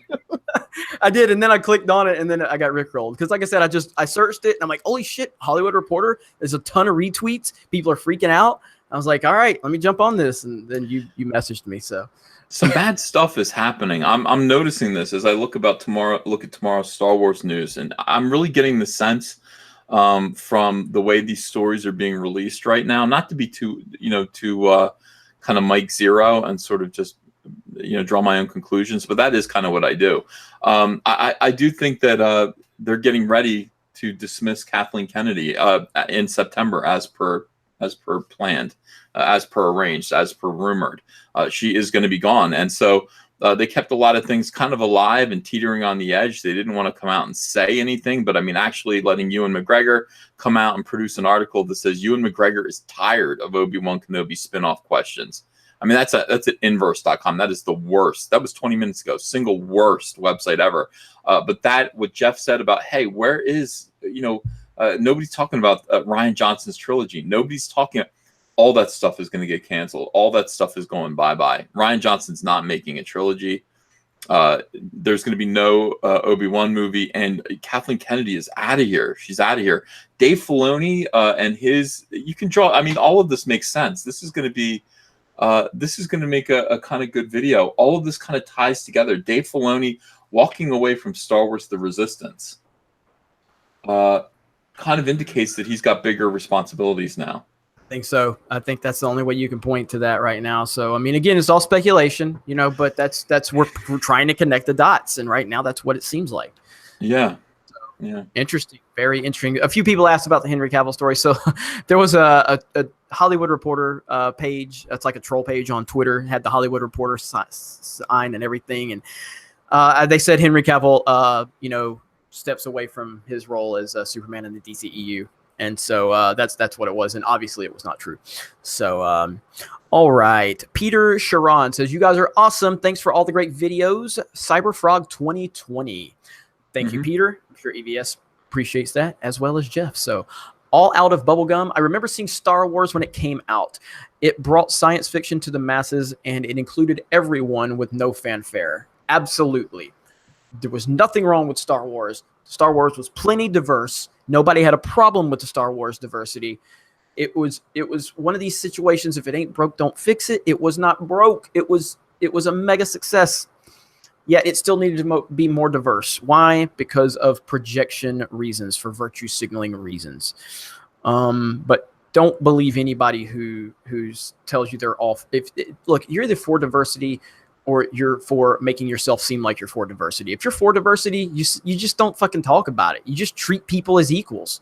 That's it. Exactly. That's Exactly. it. Virtue signaling doesn't help anybody. Right. If you're for it, you don't talk about it. You just do it because it's what you should do, because it's the normal thing to do. But when people constantly have to tell you how they're for diversity, they're not for diversity. They're for their own self-gratification. So just remember that one. All right, Tony Clark. Oh, please bring in Mike Shillo. I will personally call on all trolls to assemble on your show like an Autobot reunion. It will be effing Woodstock proportions. Oh, don't say that. Don't do that now. We don't want to push him away, but I do genuinely like Mike Zero. Look, man, the guy just puts out content after content after content. Now, again, you can call it what it is, and maybe it's hyperbole and you know, he's glamour, whatever. He does what he does. You know what I mean? And more power to him. GRP poll, Hail Caesar and his slime figure. Lancer737, Alex Jones' actual site is locked down. Only one video up. Owen says they are not allowed to pay maintenance to the website to keep it up. Yeah, did you guys hear about this? So InfoWars is down. I guess it's been cyber attacked from what I heard. Oh, I haven't heard anything about it. I'm not following the story. Yeah, Drudge Report posted about it earlier. And I don't know if there's any updates on it, but it's crazy, man. It's absolutely Where do you guys crazy. find the time to hear about current updates and current events? I'm just like always on the seat of my pants doing channel work, and somebody's like, "Oh, you know, the sky fell." Oh shit, I was working on a live stream, so Twitter, everything. Twitter, man, Twitter. Yeah. So you're not on Twitter, so I mean, you don't. That's Nick. You just need to. I think you have a personal profile. Somebody tagged you in it earlier, but you should just follow a lot of these news sites. And don't really get on Twitter to tweet, because I've tried to dial back my interactions on Twitter, because it can really take you down a rabbit hole. But there's a lot of great news sources on Twitter, man. That's where I get all my info. All right, Mega Jetty, EVS, my Superman meets myth story. Average golden age Superman has to deal with exaggerated godlike stories of himself. Your opinion? Let me read that for you one more time, EVS. Superman meets myth. Average golden age Superman has to deal with the exaggerated godlike stories of himself. Your opinion? Oh, it's a pretty neat idea. Yeah, because that's one of the problems. You know, a lot of people have a Superman. Not me, but a lot of people feel like he's overrated. You know, overhyped, too powerful, whatever. And so, if you take Superman, that's just an average golden age Superman, has to deal with all that. I think that's actually pretty interesting. So, I love Superman. I definitely want to hear that story. Yeah, that's awesome, Mega Jetty. So, Jonathan Carter, Ethan, have you seen Ethan Van Cyber? No, I heard about it. Yeah, it's a Nurkish video where I'm a fat KKK robot with a tie. I heard about it. I haven't seen it yet. I'll watch it later. It's supposed to be pretty good animation. I think Nurkish was in the comments earlier, so I think I saw it. So, you know, like I said, it's hard to tell though. That's why I went ahead and made like Anna and Ivan and Jesse and some of the other people just mods on my channel, because that way when they comment, I know it's really them. All right, where are we at? Megatron 0451. If in episode 9, Rey will be a Jedi. So Rey will be a Jedi in episode 9. That's what sources confirm. In episode 9, Rey will be a Jedi. Based on what has been reported, Rey will be a Jedi in episode 9. Mike Zero. Can I take a serious moment for a second? What are her Jedi trials? What was it?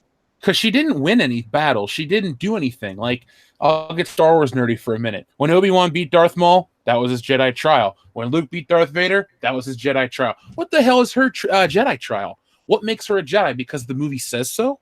She's a woman. That's all you have, that's all you have to be. She's a woman. Respect women. And if you question this, Jeff, you are a sexist. You hate women. I guess they got to say what they got to say about me. If I have questions about a movie that pre-established lore, it's like, I'm asking questions. Oh, you're terrible. Imagine this. We all know how much, you know, how well received Ahsoka is within the Star Wars universe now. But imagine if when Ahsoka came onto the scene, because she was not very popular, imagine if the people involved with the show and the company at Lucasfilm, for all the people that were critical of Ahsoka, if they're all like, you just don't like her because you're a sexist, because you're intimidated by women. Imagine how many people would have never, ever given Ahsoka a chance because of that built-in kind of hatred to go, I was just critical of a character and I was called sexist. I'm never going to give this character respect now. You know what I mean? That's what's happened with Rey. Even no matter what they do with Rey, because we were critical of Rey, Now, even if she ever does become a good character, which I don't think that's possible, but I'm just saying, for argument's sake, why would we ever give the character respect? Because all we've been done is said we're racist and sexist for not, liking her because we were told we had to like her. You know what I mean? Mm-hmm. It's just ridiculous. It's ridiculous. I don't understand the logic behind it. So, all right. Voorhees 67 has changed his name to Mike 067. What the hell happened to Cecil 67? Oh, the other day he chatted me and told me, he said, you got to talk to Jeff about it. And I'm like, why are you Cecil 67? He's like, it's Jeff's fault. I mistakenly called him Cecil 67 and they changed it. Like, look what you've done to me. I'm like, oh shit, I'm sorry. He said, name change? Obviously, I must oblige. Voorhees 67. Let's see. Yana Hall. When you all get 100,000 subs, make a joint crying silver plaque unboxing video. Deal. We'll get together. We'll have that by Star Wars Celebration. We should film a lot of stuff together. That would be great. Michael Dialora. Hey, Jeremy, my name is pronounced Daylor, by the way. Well, Michael Daylor. My bad, buddy. My bad. Emery says Matt Jarborough would be great. Be a great toy man for Superman. That actually is a really good hit. Maybe it can happen. Oh God. Morith says, "High Council, a broke Morith story." I guess there's no limerick for that one. Oh, that's good. That's good. Governor Tarkin, EVS, have you imagined being in Finn's shoes at the end of Roundhead Ruins Folly? Yes. Do you have a hall pass for a Tico makeout session? Are you kidding me? Is he gay? How did he not return that kiss from Tico? That was forced. It was, oh my God. Yeah, it was. Tico went up and tried. She's like, I saved your life. Now give me a smacker. And he just stood there looking at her when she laid it on him. And then she had to pretend like she faked passing out because it was so embarrassing. And that was the end of The Last Jedi. Somebody said, didn't Tico die at the end of The Last Jedi? I'm like, no, she only wishes that she died because that was really humiliating. I would have, I don't know. Too. I would have made out with Tico. I mean, you have some celebrity. Maybe you can make it happen at Celebration. That's interesting. This is true. Would your wife understand? You know how every couple has hey, this is your one get out of jail free card, like your celebrity pass. Yeah. Yeah, Rose Tico's mine. She's not a real person. Oh man, Commander Cody 17. Pies are so last week. Have you tried Cinnabon? That's where Better Call Saul works, isn't it? Doesn't he work at Cinnabon? Dude, I've only watched Breaking Bad. I haven't seen Better Call Saul. Okay. Somebody can tell me in the chat. I think that's where he works as a Cinnabon. Mr. X, Jeremy, I remember some days ago Sargon popped up in the comments in one of your streams. Are you going to have him on sometime? Well, Sargon extended an invitation to me to be on his, I believe his podcast is what he said. So I just need to email him. He told me email him. And once I'm on his podcast, I would definitely love to invite him on. I would love to get him on a High Council or just any stream on Geeks and Gamers, whatever worked for his schedule. So very, very, very thankful that he reached out to me. So that was really cool. So definitely going to make that happen in the very near future. Makani 90, even if it was a long time ago, I can't find guns. Guns. I'm sure you meant tweets defensible anymore after those photos of the pedo party he was at. Yeah. I mean, I made a video of it. I'm sure you guys all saw it. And I said I caught a lot of heat for it, but I'm like, look, I am not perfect. I make mistakes. I've made plenty. I'll continue to make more in the future. It's not up to me to determine what James Gunn did and didn't and be the thought police. So if nothing else comes of this, I'm willing to just forgive and move on from it. Well, more came out. And that just made me feel really like, wow, man, this guy's... So, and EVS, you're the reason I saw those pictures. You had tweeted them, and I was like, I'm really sorry. I'm sorry. Yeah, man. I blame you. So, but yeah, it's crazy, man. So, let's see, Makani 90. But Jeremy, I agree that Guardians of the Galaxy can be considered the modern day Star Wars to some degree. Absolutely. I think I love the Guardians movies. I think they're fantastic. I haven't watched them since the James Gunn situation, but pretty sure that they're not going to, that this whole situation is not going to affect my viewing of them. But yeah, mine neither. the more the cast just runs their mouths and treats this thing like they're just spoiled brats, it hopefully it won't have an effect. I have a really strong will to separate the art from the artist, and I'm going to continue to do that in most cases. So somebody the other day, they were like, Jeremy, you just want James Gunn gone because he's a left wing. I'm like, my favorite band is Green Day. The hell are you talking about? They hate on Trump constantly. Yeah, Jeff's done. Jeff's gonna be done with me now. I fucking hated that album, American Idiot. Oh man, no politics involved. I just hate their music. I love it, man. You don't like Dookie? You don't like Dookie? No, I don't like shit. Dookie was so great. All right, now this is where the chat is going to turn on me big time. Jeff just kicked ass. Jeff just destroyed Green Day in like just a handful of words. That was awesome. The chat is fixing to destroy me right now. Oh my God. All right, let's see.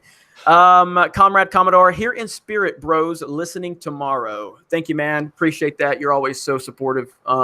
So how do you say this one? Demonagi? Is it Demogenai? Demogenai? Yeah. Demogenai. Gentlemen, I was on a live stream with Mad Talk TV, and I talked about how the hell is EVS, Geeks and Gamers, and the Quartering Nazis. Like, seriously, simply watch the content. The narrative is lame. Well, I like Mad Talk TV. They've reached out, wanting me to be on their podcast. Again, just so many things going on. But I like Mad Talk TV. Yeah, it's this, the narrative is more important than reality. It always is. It always has been to that side, and it always will be. There's nothing you can do about it. I love how I don't get mentioned in that at all. And I'm not being sarcastic. I'm glad I'm not being called this. Yeah, you don't want to be mentioned in that group. Yeah, and so you just let your actions speak, man. And like I said, you go back to the whole thing where Jesse Milestone made a video for this channel, and before they watched the video, they were just talking about, they looked at the title. They're like, oh, he's just a woman hater and he's just intimidated by strong women. Click on the fucking video. Like, Jesse's not me, and Jesse's a female that I put on this channel because she's awesome, not because she's a girl or whatever. And then they were backtracked. Oh, okay. Then they backpedaled to another narrative that they had to fall back on because the facts destroyed their reality. So it's a never-ending cycle. To try to dispute them with facts, because they'll always change the rules. They always do. But we appreciate you guys sticking up for us, because it's always good to hear that we have people out there fighting the good fight for us. Chubsy Ubsy, imagine a comic book company looking out for the welfare of minors. Makes me sick that Eshadabias look past pedophiles. By the way, a Force Ghost just took a shit in my pants. Got a shower. Thank you. I feel so. Oh man, that was good. The honest reviews: James Gunn should be rehired because Rick and Morty directors wasn't fired from Adult Swim. Mall Cop Matt 2018. Well, then where the hell's Roseanne's revival with Roseanne Barr? Because Disney can't go both ways. Unlike what Dion said on our channel, which I don't stand by at all. Just because she's unhinged, it makes sense. No, it doesn't. It's a fucking double standard, dude. They're both gone for a reason. Disney can't play sides. It's always respect women until the women doesn't agree with your politics, and then kick her out. It's such a. I don't even like her as a person. But I don't either. I never watched her show. I'm not a Roseanne fan. I could care less. But fair is fair, Yeah. So, like the Legend of Billie Jean says. It's like, I know you guys don't. I don't know if you guys follow sports. I know a lot of our community don't. So I'm not going to talk much about it. But Kurt Schilling was fired from ESPN for simply saying that he was against the transgender bathroom laws. He was fired simply for that. And I think he said it on his personal Facebook page. Jamel Hill came out and called the president of the United States a racist and a Nazi. No, nothing for her. But Kurt Schilling was fired. Isn't ESPN like owned by Disney? Yeah, but aren't they hurting big time too? Big time. Like, they are in major trouble. Like, stick to fucking sports. I don't like sports that much, but if I'm gonna watch ESPN, I just want to hear about coverage of the game or what I missed. I don't need to hear about your personal politics. Same with all these actors. If I hear Kurt Russell on TV and I'll ask him a question about John Carpenter, I don't need to hear about how you feel about the president or you and Goldie Hawn. Like, just tell me what I fucking ask. Yep, it's that simple. So let me go ahead and move on before we drop below 73,000 subs because everybody's talking sports now. They're like, fuck this guy. So they're already Star Wars, lightsabers, the Millennium Falcon, Darth Vader. There we go. All right, let me find out where I'm at here. Ted White, Debbie does derp at Jeremy made me derp it. Hey, it's hashtag Jeff made me derp it. Well, I've got at Jeremy made me derp it. Now I hope that's not a new Twitter handle. Good Lord. I can't keep up with the Jeremy parody accounts at this point. The last I checked, there's like 5. There's Jeremy's copy of Mario Kart with a C. There's Jeremy's YouTube notifications. There's Jeremy's hat. There's proper Jeremy. There's one more I can't think of right now. It's crazy. And then another one got banned. Somebody reported it. So let's see. Socrates Jedi Monk. I always enjoy the High Council on my day off. Keep up the good work. Thank you so much. Thank you. That's what we're here for. We're here to entertain you. Wait, did you just call him Socrates? Yeah. Do I not? Like Bill and Ted? Like Bill and Ted, yeah. Good reference. Yeah. So let's see. Tony Clark says being positive is not so great all the time, at least not when you have an HIV test. God damn it. Fuck. Oh man, Tony Clark always bringing the super chats. Let's see. Colonial Comics, does false flagging myself at Star Wars Celebration count as violence? Sorry, it's just never mind. Ask Monday Matt. He's the expert on that. So Midnight Cherry TV. My channel's Mr. Medicare Monday Matt recap video is getting more views than my Nurkish Cyber Frog commercial. WTF, guys? I watched it. It's great. YouTube is all about algorithm, guys. All about algorithm. It doesn't matter. It just depends on what algorithm you're caught up in. Earlier, somebody said, this is like I made the video on the Doom Eternal. And they're like, this is the first video game Geeks and Gamers has ever done. I was like, wow. Except for right. That's like except for the Call of Duty Black Ops trailer or beta that we played live, played Titanfall live. I did a Fortnite video a few days ago. We've got several reviews of video games on this channel. He goes, shit, I've been subscribed to you for a while. I've never seen anything because YouTube only notifies me when you post Star Wars videos. It's like, yes, that's all I can do is post them. You know what I mean? Well, dude, that's been happening to me where I'll post Star Wars videos and the view count is like 1/10 of what it normally would be. And I even had to put in the last video, I'm like, look, if you guys want these, just watch them to let me know. And so enough people have gone out of their way to watch it. And thankfully, the last one was a hit. But I mean, I put out This Week in Star Wars at like 7,000 views. I'm like, we have almost 70,000 subscribers. Like, what the hell? Like, what's not being notified out there? So, well, it's weird. Got it in. Well, Jeremy at the Quartering talked about the other day that, like, you know, because his Quartering channel is obviously killing it right now. But he talked about how his Unsleeved Media, like, he struggles. He's got like 60,000 subs over there, and he says I struggle to get 10,000 views sometimes. It's so weird, man, how the YouTube system works. So, yeah, but we're definitely going to be continuing to bring more gaming stuff, and are you going to cover Spider-Man at all? Oh yes, we'll have a review for Spider-Man. Because I might actually go out of my way to hook up a TV and shit and stream as much of the game as I can, since I have all this comic knowledge of the character, and make a whole series out of it. So let me know in the chat right now, guys, if you'd watch that, because as we talk, I'm watching Spider-Man 2, so I do love me that character a lot. Yeah, definitely. But I can't wait for that game. That game looks great. So Party Elm Savi says, violence from the fandom menace. I'm flattered we live rent-free in their heads. We're only malevolent in our memes. Hides Star Destroyer behind my back. Yeah, look, zero chance that the fandom menace will be violent. Zero chance. Yeah, and we don't, what's the word I'm looking for? We don't tell anyone to do that either. Yeah. We don't condone violence. Anything. We don't inspire violence. We're pure as the driven snow. And Leia, this is Mike Zero here. If you guys channel, do make sure to subscribe to see future Star Wars content. As you want, I love that. Dude, his pitch is on the money every time. Like, there's no flaws in it. It is beautiful.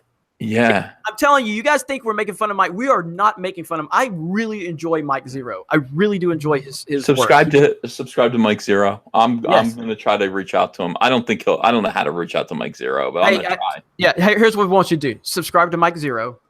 Tell him that the High Council is a big fan, because we are. Subscribe to Hello Greedo. Tell him High No, Council's a not big Hello fan. Greedo. No, I just don't. because he wants to. He thinks we're against him. We're not, man. We're here to help. He We're always here to takes pot shots at me, so I don't know how I should handle. I've actually never watched either of their videos, and I don't have any like anger towards them. But if somebody consistently talks shit about me to get my attention, how's that going to go here on the show? Matt Well, Decker yeah. said, "I have subscribed to Mike Zero. Thank you." Yeah. Subscribe to Mike Zero. If you guys could reach out to Mike Zero, explain that we're fans. We think he's pretty cool. We would like to have him on an episode of the High Council to talk Star Wars with us, and it'd be nice to know. The Star Wars community is big. The YouTubers that are most well known are kind of like separate. It seems they're disparate. You've got Making Star Wars over there. They can stay the fuck over there. But you've got Hello Greedo. I would like to kind of get to know him and find out what he's about, even though I've only watched 2 of his videos. Mike Zero, I watch all of his videos at this point. I can't get enough of Mike Zero. So, I would love to have Mike Zero kind of attached to our community a little bit, because he's a little yellow journalism. He's a little bit yellow journalism. I think he's pretty great. Yellow journalism meaning, it's like everything it stretches the truth just a little bit just to be entertaining. And I dig that. I think that's fun. So I would love it. Yeah, if the fans could help make this happen, you guys can make this happen. Yes. Silo Ren said you unsubbed from Mike last week. Man, hook him back up with that sub. He's awesome. So, okay, let me see. Where am I at? Creepy Little Book, Comics Gate Con Vegas. Let's make it happen 2019. Is that a big convention? I don't know. Do you EVS? What part of the year? I'll go to Vegas to hang out with you guys. Definitely. Any excuse to go to Vegas. Is that well, he said Comics Gate Con, but I'm saying, is there a Comic Con in Vegas that I'm not aware of, though? I'm saying. No. We were talking about one single Comics Gate convention that was going to be just everybody from Comics Gate making our own con, and then just making it rock and roll like conventions used to be in the 1990s. Okay. Comic book conventions in this day and age are the saddest. I mean, you go to a comic convention. The comic convention is like going to SeaWorld to see a show, and then you got just kind of seeing a dead whale that's dying on the side of a beach, and there's nothing you can do to help it. And then somebody comes up with dynamite, and you go, "What? Don't do that!" And they go, I gotta put it down, gotta get it out of here. We explode whale carcasses off the beach, and you're like, "No, please." And they're like, no, too late. And they put the dynamite in the whale's anus, and then they blow the whale up. And before you know it, you're covered in whale guts, and you and all of your friends are crying. That's what a comic convention is like right now. So we want to change that. Comic conventions in the 1990s were much better, much more interesting, much more fun. I'm thinking of guys, basically think about like Mike Zero as a comic convention. That's what comic convention should basically be. Mike Zero in convention form. Okay, so it's just noisy, it's loud, it's fun. It's like, hey, everybody, welcome, blah, blah, blah, blah. Brian Polito, who used to run Chaos Comics with Lady Death and Evil Ernie, he used to have, this was back when I first started, like 96, 97. He had a big booth with flashing like sirens and everything, and he'd have a bullhorn. He'd be like, hey, everybody, we're just going to release a limited edition Chromium Evil Ernie variant cover. It's $250, but it's only limited to 500 copies. So get one quick. And they'd sell out instantly. And it was just lines of people in partitions. What are those little, like in a bank? What are they called? They're not partitions, are they? The rope. Yeah, I just call them rope off things, Yeah, rope off things. They're people in rope off things.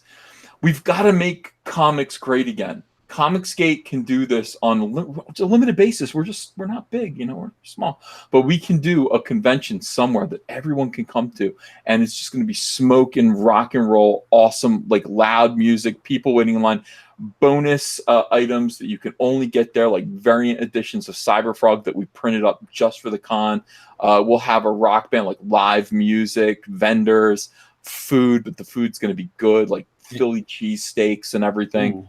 Pies, lots of pies, beer, like a real like Comicsgate, making comics fun, so that's what he's talking about, and he's suggesting we do it in Vegas. I mean, that's just like, I suggested Texas because it was right in the center of the map, but I mean, it's like Vegas. Are you kidding me? Yes, of course. You guys are saying Mike Zero's here in the chat, but I don't see him. Mike Zero, are you here in the chat? There's no way. He would have a check mark by his name if it's if there's a Mike Zero account that has commented on my channel before, but it wasn't him. But I don't see it. I'm looking. Yeah, Mike Zero, if you're here, say so. We'd like to meet you. But if you're fake, don't be. Yeah, Anna just texted me and said there's people saying he's in the comments, but I don't. Oh, his name's Moist Zero, and that's not Mike Zero. Anna said he's in the comments, though. Well, she said people are telling her he's in the comments. So, but she's not too familiar with who Mike is. So, okay, let me get back to Super Chats. I still got a long way to go. Let's see.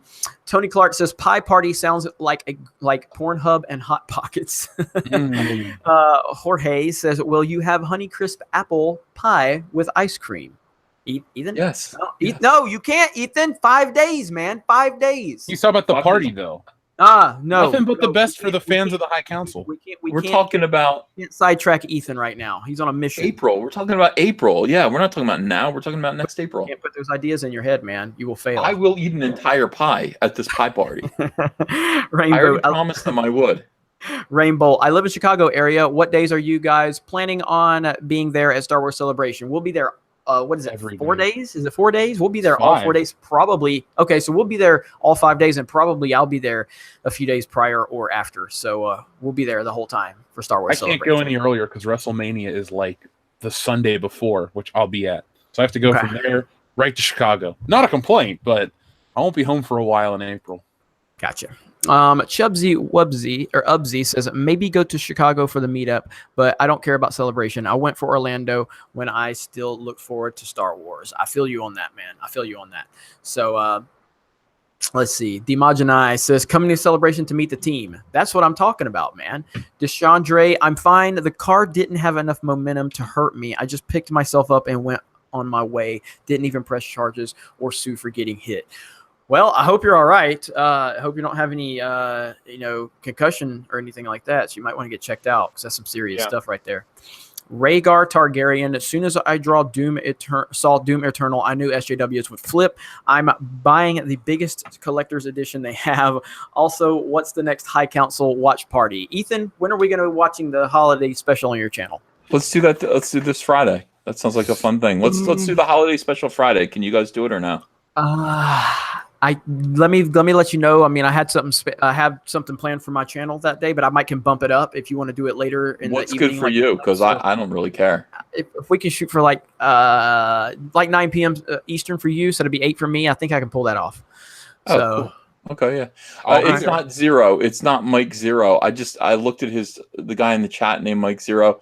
I clicked on it and his channel has no content on it. So that's so it is Mike Zero. Oh no! I mean, literally no. So this Friday, 9 p.m. Eastern time, 8 p.m. Central, we will do the watch party of the holiday special on Comic Artist Pro Secrets. Let's see. Jack Striker, somebody upload THC, the holiday. What is THC to iTunes? Need a podcast. Oh, the High Council. I can start doing that to the Geeks and Gamers network if you guys wanted me to. We have a podcast network, but I think Jeff does too. Yeah, so, we're kicking ass. We have about 50,000 unique downloads. So you've probably established your podcast network more than we have at this point. So if you want to start doing that, game. I mean, here's the thing: if it's cool with you guys, I look at it like this. We're all on the High Council, but whatever appears on our own channels is our own thing. So, like, this is your High Council. I wouldn't take it without asking you guys. So, all right, we'll talk about it after the show. But we'll work on that, Jack Striker. Jesse James, they should do an adult show on Darth Bane. Each book could be a season and a super important Star Wars story. EVS, did you get my email with my video? That's from Jesse James. No.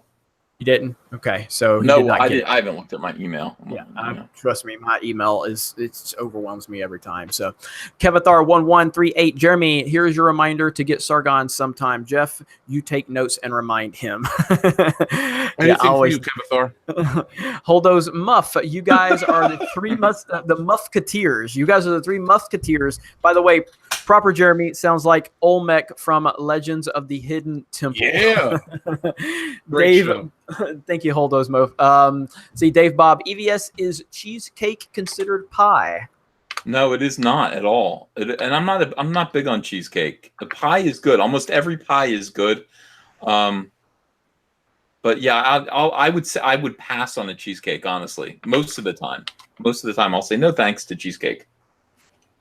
Let me see. Padamus Maximus, Jeremy, you're not gay enough. Yeah, that's what the SJWs say, man. So, I will be after you guys take some of these clips out of this damn live stream though. Fortuitous Gaming, is that how you say that? Fortuitous? Hell if I know. Do you think they are going to get that many subs to the streaming service without the rights to the older movies for the first few years? What they are screwed with this streaming service situation with not having the rights to Star Wars, the first 6 films. They are screwed, and they're going to find out how screwed they are because they're going to have to rely on just The Force Awakens and Last Jedi, right? And Rogue One. And yeah, that's going to push some people. It's not going to push what they want to that streaming service. So now, again, depends on what they develop from here on out. They're obviously going to be using a lot of this stuff, the Clone Wars and the probably the Jon Favreau television series to try to push people there. But without those first 6 films, especially the original trilogy, when do they get the rights to that? 2024. 2024. They're screwed. Dude, they can't even advertise Star. They always advertise Star Wars with nostalgia. They can't even advertise the streaming service with the original Han, Luke, Leia, Vader, all that shit. The only Vader they can show is from Rogue One. They can't show any Obi-Wan Kenobi footage. Well, I mean, but they can use Luke. They can use Luke. They can show him drinking titty milk, and that'll get everybody right. That's Jake. That's right. So they can't show Luke. So it's unbelievable. Part of me wonders with this situation, is this one of the reasons why they've turned such a cold shoulder to the original trilogy so much because of this? Well, they made that deal back in 2016. So okay, so I guess not then. So terrible job by the former president of Lucasfilm, Kathleen Kennedy. Yep. Hang Solo, working on a graphic comic about Knights Templar voyage of England to America to hide holy relics. Any advice welcome. That's all EVS right there. Working on a graphic novel. Are you drawing it or writing it? I don't understand. It says working on a graphic comic is what it says. So. Oh, I'm not sure. Well, I mean, look, you can if you want some help, drop me an email about it, and I'll see what you're doing. I don't know how to advise you just based on that. Right. Chironis says I wasn't notified that you went live. Sorry, man. I tried tonight. It's the first night that I actually tried to do scheduled the event, and so it looks like a lot of people probably benefited from me scheduling it this far out. So but yeah, man, the notification problem is very frustrating. So, Makani90, Ryan Johnson directing the original trilogy, some nightmare fuel for you. Makani90 has now been banned from the live stream for hate speech. Yeah, I wanted to sleep tonight for Good Morning Pop Culture in the morning, but it ain't happening. Thanks, dude. All out of bubblegum. Someone please make a picture of Uncle EVS as Frank Frazetta style poster. EVS the Barbarian. Yeah, I would love to see that. I would love to see that. So, dealer. I see you. Vallejo personally, Ethan. Could we get a fan commission? I've met Boris Vallejo, but they're talking about. Did he say Boris Vallejo? No, they said Frank Frazetta, but Frazetta's dead. So, Boris Vallejo is a close, similar style artist. The Fandom Menace could commission an EVS pie Boris Vallejo painting. That'd be interesting. I see you. SSH says, Jeremy, maybe you could get Alex Becker on the High Council someday. I reached out to Alex Becker a while back when I was live streaming. He was live streaming.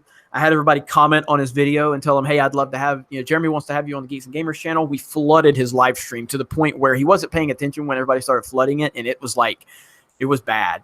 And I finally had to tell everybody because I was watching it. I'm like, all right, chill, because we are literally overtaking his live stream now. And then he finally responded. He's like, oh, Jeremy doesn't need my help. He's doing a great job, and he always gives me shout outs. So I don't think he's overly interested, but I would love to have him on Geeks and Gamers at any point. So if he ever says he's interested, I'm game because he always shouts me out. So that's appreciated. So, all right, Mark C. It's easy to make content when you make it all up. Mike Zero is a fraud. I'm not willing to say that. I think I get a lot of people emailing me stuff. I don't run with it, a lot of it, because I can't really confirm any of it. And then other times I've kind of dropped some information. Mike's been doing this a while. He's got a big channel. I'm sure he has a lot of people that reach out to him and drop information. And maybe instead of him doing a lot of fact checking on it, he just runs with it. But that doesn't necessarily make him a fraud. It just means that he runs with any information he gets without really checking on it. He's doing his thing, man. And it's up to. What I love about it, though, I love that now the Daily Express is using Mike Zero as a source for their newspaper articles on Star Wars. Yeah. I'm like, this is the best timeline of all time right now, where a newspaper is using Mike Zero as a source and Mike Zero is using 4chan. Every day I look up and I rejoice. Every single day I crane my neck back into the sky just to see the glory that is, Mike Zero. And he is something else. I like Mike Zero. I do too. Star Wars for life. Jeremy, Kylo Ren's new costume is badass, and his new helmet is crazy good. Saw it on Pinterest. Graham. I haven't seen anything, so I'll have to check that out. I'd be interested to see what he looks like, but There's better wear it officially released. Yeah. They better put his damn helmet back on. That's for sure. I said this on one of my live streams the other day. If they really because they're not going to run with the idea, like I said about a month and a half ago, where it's split into two parts. Luke Skywalker has to be alive, all that. They're not going to do that. So here's another pitch I made during a live stream. I just came up with it off the top of my head. Episode 9 starts out 5 years later. 5 years has passed. 5 years. It starts out. Kylo is completely different. He's got a helmet. He's been fully trained. He's been doing all this crazy stuff. It starts out with Poe and Finn on an adventure, and Kylo finds them and kills them on the spot, and they're never mentioned again for the rest of the story. Sets a tone. Like, holy shit. Kill these motherfuckers. Kill them. Done. And then within the first 20 minutes of the movie, he finds Rey, and he beats the shit out of her and just destroys her. And then she has to like a 2.5 hour movie, and she has to find Luke through the Force because they're clearly not going to bring him back. And she has to will her way through this beatdown that Kylo gave her, and then they can have their battle in the end and show her go through some trials and tribulations. But they'll never do that. And plus, at what point does Finn get the braids in his hair? Are we going to see that? Maybe we open with that. Well, no Tico. There's no Tico, so I didn't mention Tico. So I don't know if you like that or not. So I think they're going to have a great big lightsaber duel between the two of them. Rey and Kylo Ren, and then Rose Tico will just crash her ship into the two of them, and that's it. That's the end of the movie. She stopped it from going down. Hashtag better than the Last Jedi. Did you guys see when I did my review of the Meg and I did my live stream? I was like, the Meg better than the Last Jedi. So the Meg was actually stupid fun. I had a lot of. I was really I enjoyed that movie so much more than I thought. I want to see it. I did not even want to see it. The trailer sucked, but my daughter really wanted to see it. And I'm like, I can do a review for the channel. I really enjoyed that movie. I can't believe it. All right. Bill Stevens, I'm at work, so girlfriend can't regulate my super chats. Hell the High Council. Thank you so much, Bill. The other night, he got in trouble for too many super chats. Sensei Mike, Selena from Underworld versus Blade. Blade. I'm going to go with Blade. Blade. Yeah, okay. Blade's awesome, man. I mean, he took down Deacon Frost and everybody. Yeah, Rhaegar Targaryen. Diversity in Comics roasted the Marvel Rising trailer. X-Men, Batman, the animated series, even Avengers, Earth's Mightiest Heroes had mature plot lines. What happened to cartoons? Thundercats Roar happened. Well, so. Let me be serious for just a moment. In terms of these cartoons at the Marvel stuff, the Marvel shows had something going really good. Well, they had Spectacular Spider-Man, Earth's Mightiest Heroes, and then those got shit canned so Disney could come in and do their own thing. The other Avengers show that was on right before the movie came out was excellent. They went and they covered all kinds of classic Avengers stories. They had great voice acting. They had everything. I loved the show. I was going to get it on Blu-ray. I think I still might. But once Disney came in and started, wiped the slate clean, all the shows sucked. the Spider-Man show was unwatchable. Ultimate Spider-Man, there's a new one that's unwatchable. It's like Jeff Loeb and everyone in charge of Marvel TV doesn't get it. You know, the movies are fine. The movies are great at times, most of the time actually, but you have the people that are just in charge of the TV that just don't get it. And it was all to get it on Disney Channel and be exclusive. And it's like, you guys could have hired the same people and continued these shows that the fans loved, but you pick a stupider, crappier show to produce and people just stay away from it. Yep, that's a good answer. That's the best answer that was better than anything I could have given. And it's 100% right. It sucks, man. It really sucks where cartoons have ended up. So Mega Jetty 1, I want to see more butts. Here, hang on just a minute. There you go, right there. There you go. All right, so it's on the screen now. There's EVS in his granny panties. So all right. Now listen. I don't take it down. They're a little low cut for granny panties. Jonathan M. Campia still defending gun after picks. Big douche. Let's see. Party Elmsavi. I don't mind some older Green Day stuff. We good, Jer. All right. I got a little bit of support. At least one person that didn't unsub from my channel. You broke my heart, Party Elmsavi. Michael Hunting. Dave Filoni, head of Lucasfilm. George Lucas as temporary vice president to help Filoni. Well, George is never going to take another title, but I do think that if Filoni was head of Lucasfilm, at least creatively, I do think that George would assist him in any way he needed. But George has never taken another title or anything like that. He's so far beyond that. So, yeah. Postmortem 666 says, American Idiot is a masterpiece. Thank you. Little bit more support. Little bit more support. The tides are turning. The tides are turning. No, they're not. Two people. Look, 2 people out of 73,000. I'm on my look. I'm not as bad off as Mundane Matt. At least I got 2 people supporting me. Okay? You are bad at math. Go Jerify, Hail Caesar, and the other 2. Who's the other 2 and who's Caesar? That's me, and you are the other 2. Damn. Yeah. Well, at least for once, Jeff isn't left out alone. Now he's left out with me. So Yeah. Mega Play Jetty. Mario Kart together while Ethan gets praised in each pie. Hey, I'm down with that. Mega Jetty 1. Jeff's face icon equals The Rock and Biff Tannen love child. You're not the first person that said that. I'm cool. Back to the Future is my favorite movie, and I like The Rock, so that's cool with me. Yeah, definitely. I knew that would make Jeff happy when I saw that one. Go Jerify. EVS, how goes your Clone Wars watch? I'm just on episode 7, and I'm watching it in order. I just haven't had a lot of time. I'm going to have to watch it with you guys, if you don't mind. I mean, I'm going to put it on. We'll have, Comic Artist Pro Secrets fans watching it with me. I think that'd be great. That'd be cool.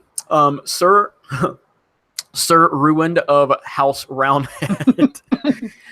What's up, geeks and gamers? It's a representative JJ Beast coming you soon with another High Council. By the way, Jeff loved your podcast yesterday with Wolf and Mahler. FYI, I used to be Ruin Roundhead Kick. So this used to be Ruin Roundhead Kick. Now it's Sir Ruin of House Roundhead. That's fantastic. So yes, are you subscribed to me? Are you subscribed? Make sure to subscribe to Comic Artist Pro Secrets. Make sure. It literally, if everybody that's watching this, you should be subbed to all of us. And we definitely want to help Jeff get over that 70K mark. He's almost there. And then obviously Comic Artist Pro Secrets. And then by the way, the podcast with Mahler and Dishonored Wolf was great. Those guys are awesome. So definitely check that out after we get done here if you haven't. Sir Ruin of House Roundhead, Jeremy, I would love to see you do a podcast with Dishonored Wolf and Mahler. I would love to have those guys on. I think they're great. I would love to tell them that I like the Force Awakens. That would be a great podcast, which I don't know what Wolf thinks of it. I know Mahler destroyed it. Wolf liked it at first. Okay, so but I know Mahler ripped it apart. So, but those guys are awesome. So I don't know if they know if I'm a fan of them, but I brought your name up actually. I'll tell you why off air. It was all positive, but okay. You might want to contact Dishonored Wolf sooner than later. Okay, cool. Cecil67, Mike 0 or Mike. Oh man, see, he does this to me every time. Now you're Cecil67. When I was breaking 70,000 subs, he changed his name to Voorhees 68, then Voorhees 69, then Voorhees 70K, and now he's back to Cecil67. I can't even. He was Michael Myers as a little bitch for 1 minute. I was laughing my ass off at that. Mike gives 0 fucks. Hashtag never forget. Hashtag Mario Kart with a C. I never forget. Cumberbatch Pepper pot. Yes, Vegas is yes, Vegas is my hometown. Come visit. I've been to Vegas before. Vegas was awesome. Had a blast in Vegas. Oh, I would yeah. love to go. So, In-N-Out Burger. That you can tell I like towns based on their food. Just saying. Yeah. Ethan has this pie. I have In-N-Out Burger. Absolutely. Matt Deckert says Mike Zero is ASMR porn for Star Wars fans. Man, you guys leave Mike alone. He's awesome. Tony Clark. I hope I don't get stuck in the gun algorithm. It's Pedo Phantom Zone. Boom. You guys are vicious. Bagel Goose. Cecil has a booth babe. Thoughts? What? Cecil as a booth babe? Cecil as a booth babe. Yes. I mean, Cecil we want people to come pick up the books. Yeah, I don't know about that. We're looking to retain followers. Okay, we're not looking to lose them. Okay, that's not going to do anybody any favors right there. Okay. Cecil could sing. That could be fun. So, yeah, that thought. I'm all sidetracked now. But let's just move on. So, Brandon Whitley, I'll totally get my band rocking at a comics event. Check my channel. We'll cover Humble Pie for EVS. That's Brandon Whitley. It might be Whiteley, but it's Whitley. Check him out. Cumberbatch Pepper Pot. We have 3 Marie Callender pie restaurants. Oh, I've never been to one of those. I've seen the frozen Marie Callender pies in the supermarket. Are they good? Yeah, I'd like to know. I've never been to one. I didn't even know there was one. I mean, Neither did I. Yeah. I might have been. I think they're in the Midwest. Are they like Indiana? I might have been to a Marie Callender's. I know we're doing that first night we get into Chicago. Yeah. Says Demogeni says Jeremy, it's Demogeni. Jeremy, it's Demogeni, you dumb asshole. All right, sorry, like Jeremy. Hulu. Jeremy, it's Demogeni. EVS sweet potato pie? Question mark. Yeah, No. my view count has gone flat too. So no, that's a no from EVS. Go Jerify. Everyone here sub to 0. That's right. ZEROH. Mega JD1, bring back Common Sense Crew. I'm a member. Yeah, I will. It really, the whole thing with Common Sense Crew is it's simply just scheduling right now. Jesse's been busy. Anna's been busy. Ivan's been busy. We're definitely going to make it happen. So it's not that we haven't wanted to do anything. It's just a lot of us have just been busy as crap. And then whenever we do have time, I usually have prior obligations. So, what is it, EVS? No, that's the chat. It's always the chat. Okay. Sorry. That's all right. ST Rome. EVS does best Mickey Mouse voice ever. Want to give us a sample? Oh, God. Really? Okay. It's Mickey Zero here once again. If you guys are new here to the channel, do make sure to subscribe. I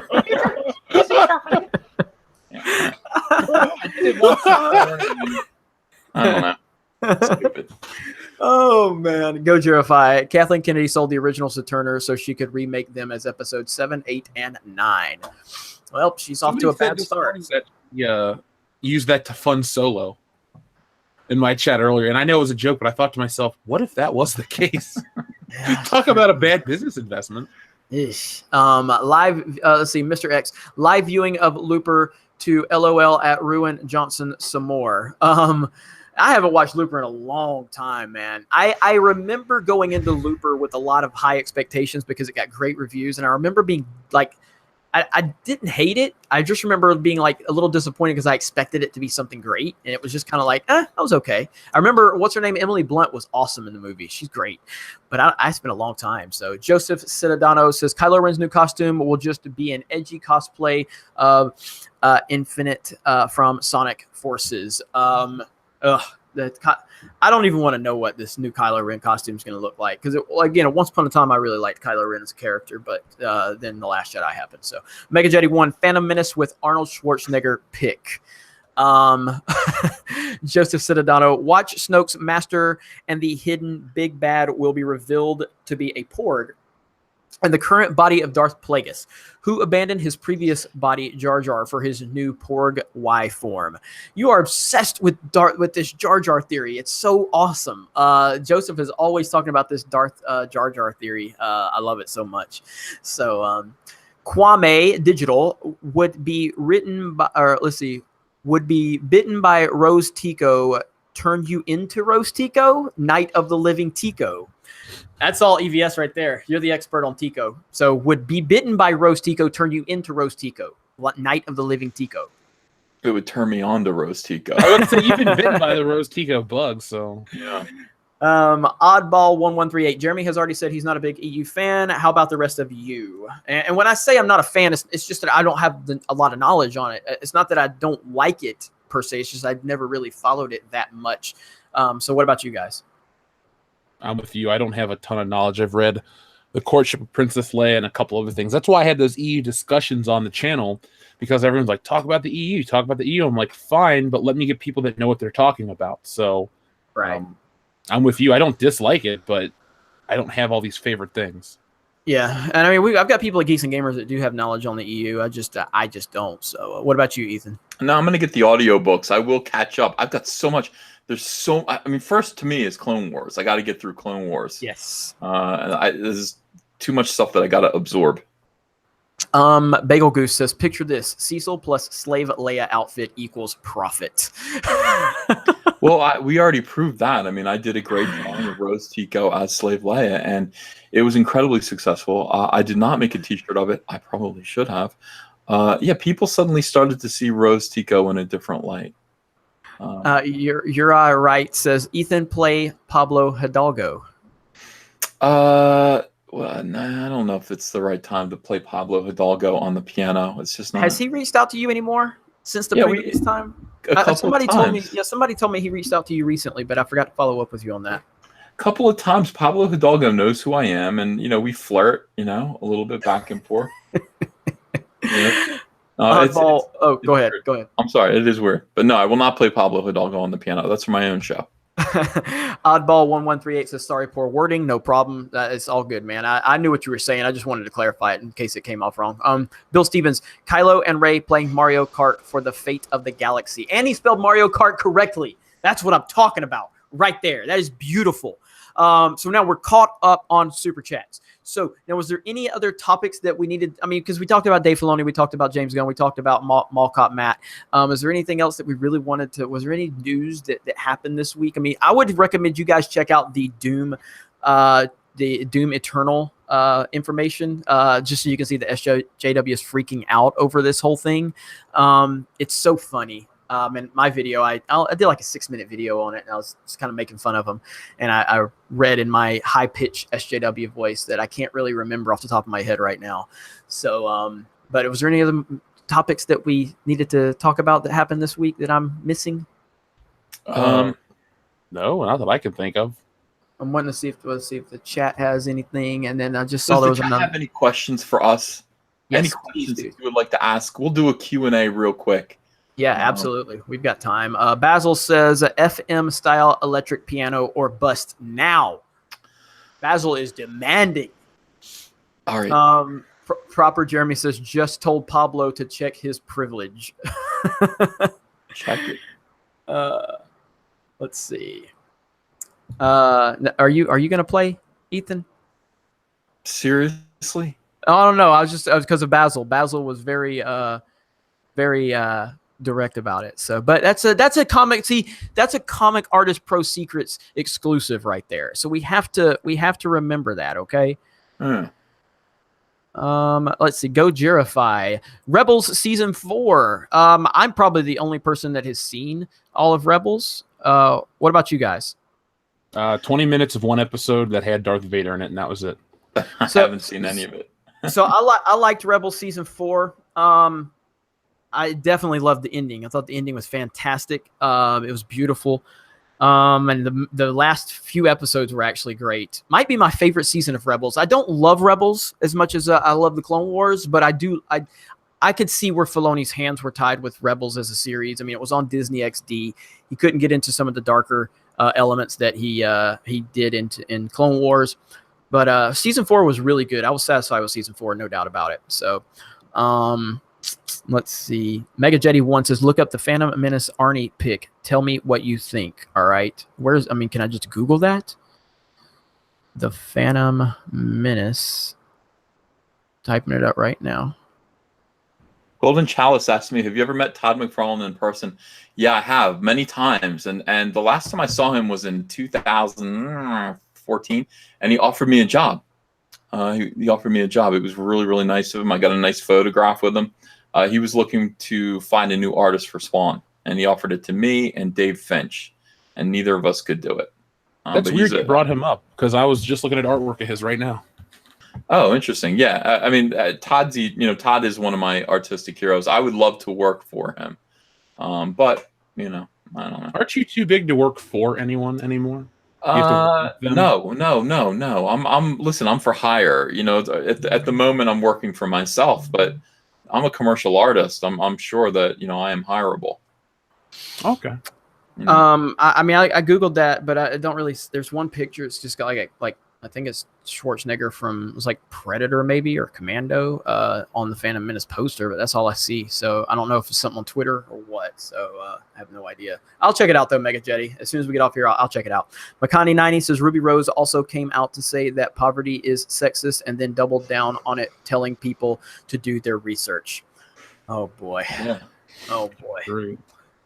Oh boy. Data Racer asked if I know Stephen Platt. No, I never met Stephen Platt. Stephen Platt was a huge artist for about 3 years in the 90s, and then he disappeared, and I never got a chance to meet him because when he was big, he was way too big, way too popular, and I never got a chance to meet him because I was still kind of a small fry back then. And then now that I would probably be able to rub shoulders with him, he's no longer around. Don't know where he is. I'm just looking up his art right now. It's very good. Let's see. Anthony R says, speaking of the EU, read the New Jedi Order, Legacy of the Force, and Fate of the Jedi series. You'll see why Luke's Jedi Order was superior to Yoda's. Thank you for that.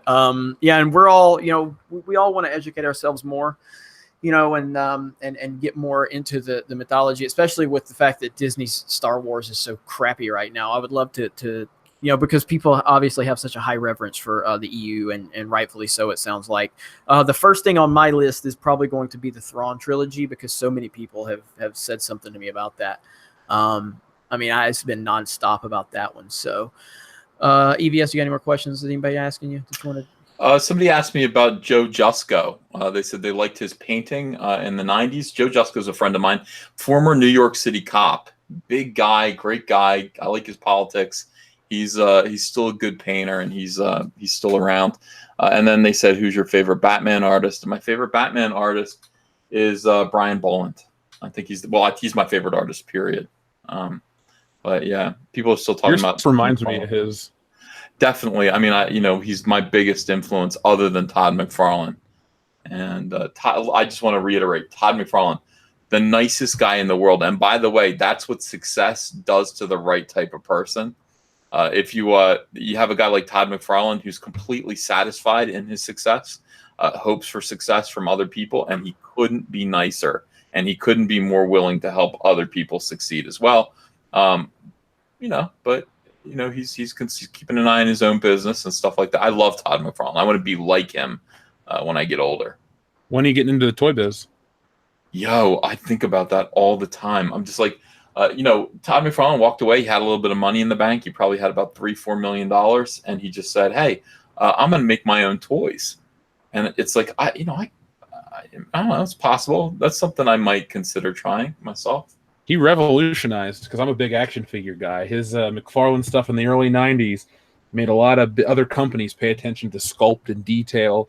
And now he's coming back with new print technology with his Stranger Things toys. So, I mean, he's always on the forefront. And I think that's why his toy lines work. Yeah, he kind of looked around him. Here's why I kind of relate to Todd McFarlane, because I remember watching Todd, when he was coming up, and I had kind of an insider seat because I was working in the industry.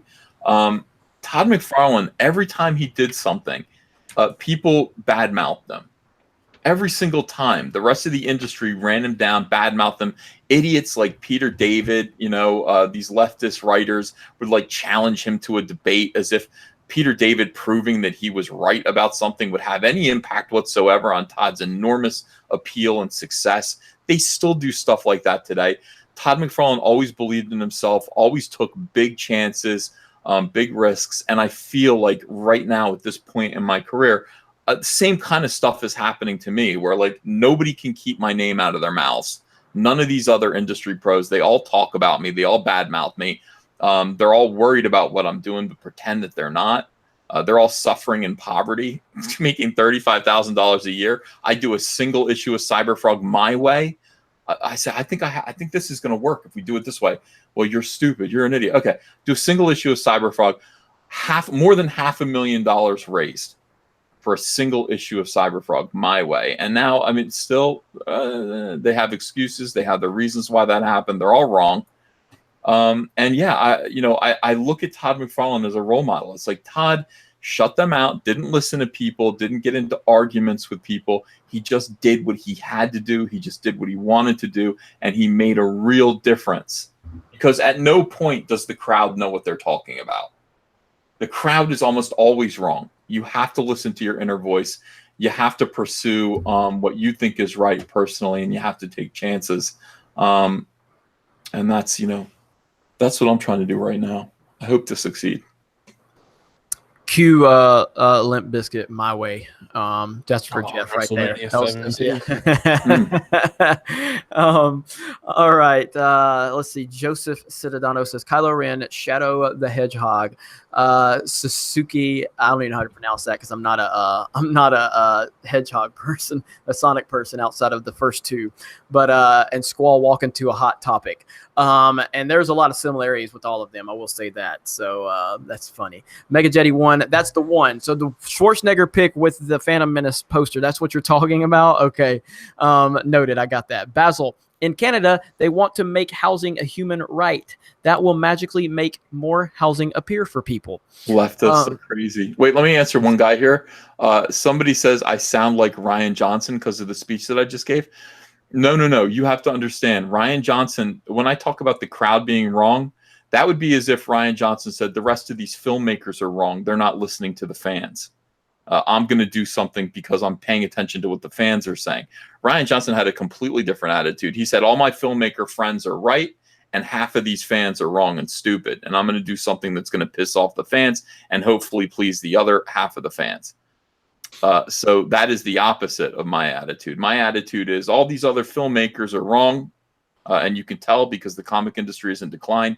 I'm going straight to the fans. It would be as if Ryan Johnson came to Star Wars fans and said, what did we do wrong? How can I fix it? How can I fix it? Because I want to be a successful Star Wars filmmaker. So nothing like Ryan Johnson at all, except we both have a goatee. And Anthony R, I didn't skip the last super chat you sent was the one that said, speaking of EU, read the New Jedi Order, Legacy of the Force, and Fate of the Jedi series. You'll see why Luke's Jedi Order was superior to Yoda's. I read that one. Yep. That's the only one I see that you've done recently. So if I've missed another one, I apologize. I've still got a couple more to get to. Joseph Citadano, I want to see a battle of wits scheming between Thrawn and Darth Jar Jar. Thrawn, in my eyes, is the only one who has the intellect to stand a chance of beating Darth Jar Jar. Oh, man, this Darth Jar Jar thing is so funny. Go Jerify. Todd McFarlane is great with Stan Lee, too. Let's see.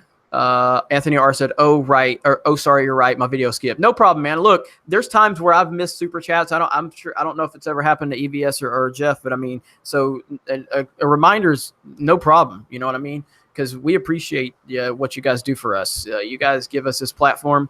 So don't ever hesitate to call us out if we make a mistake or miss something. I don't mind at all. So but EVS doesn't make mistakes, but outside of that, I mean.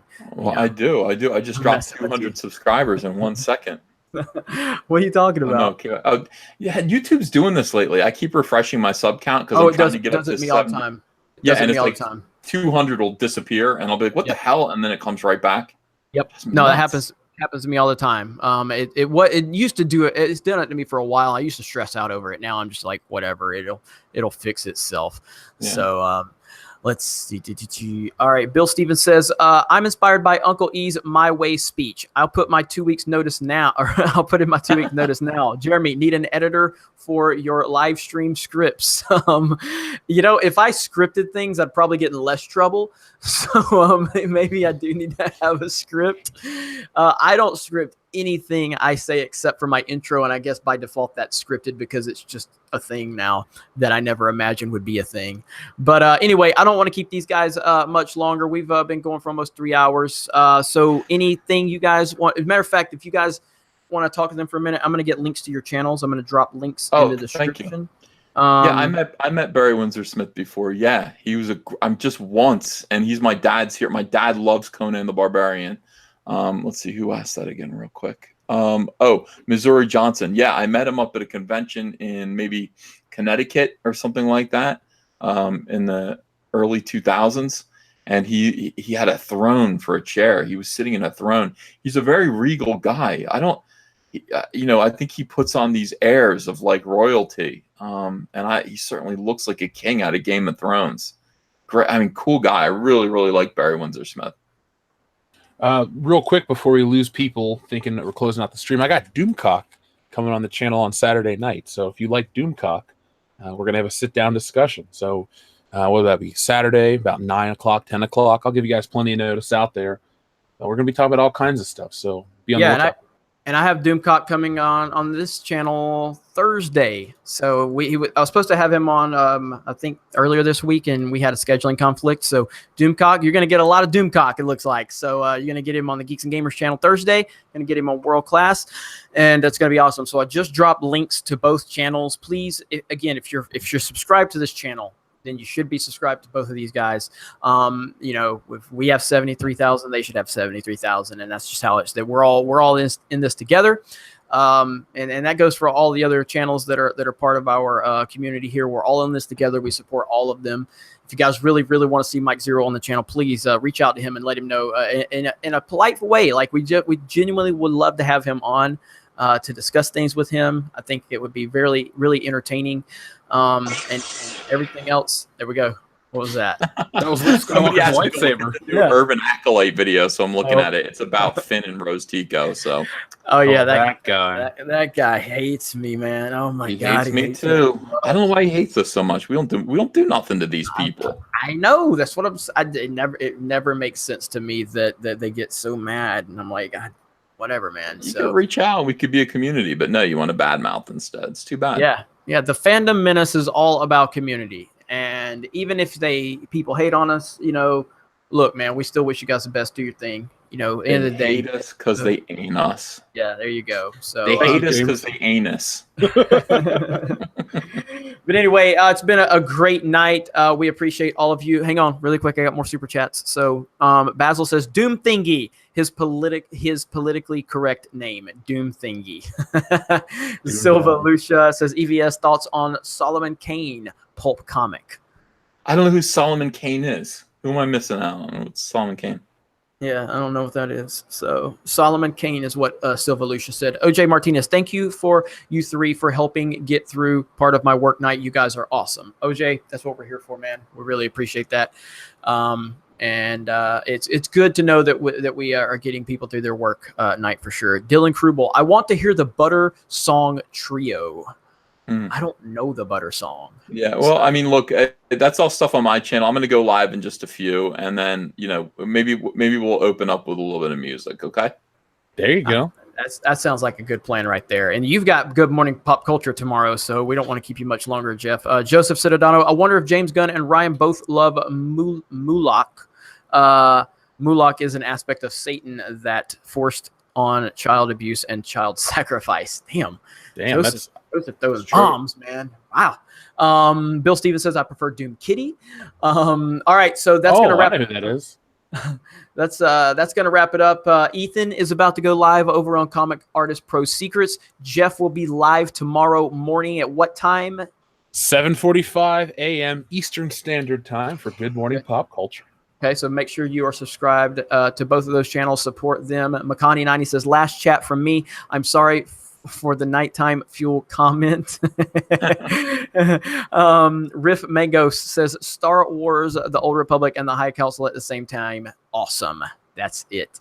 Alec Munoz says, just because you guys are awesome, thanks for giving all of us a voice. Alec, thank you so much.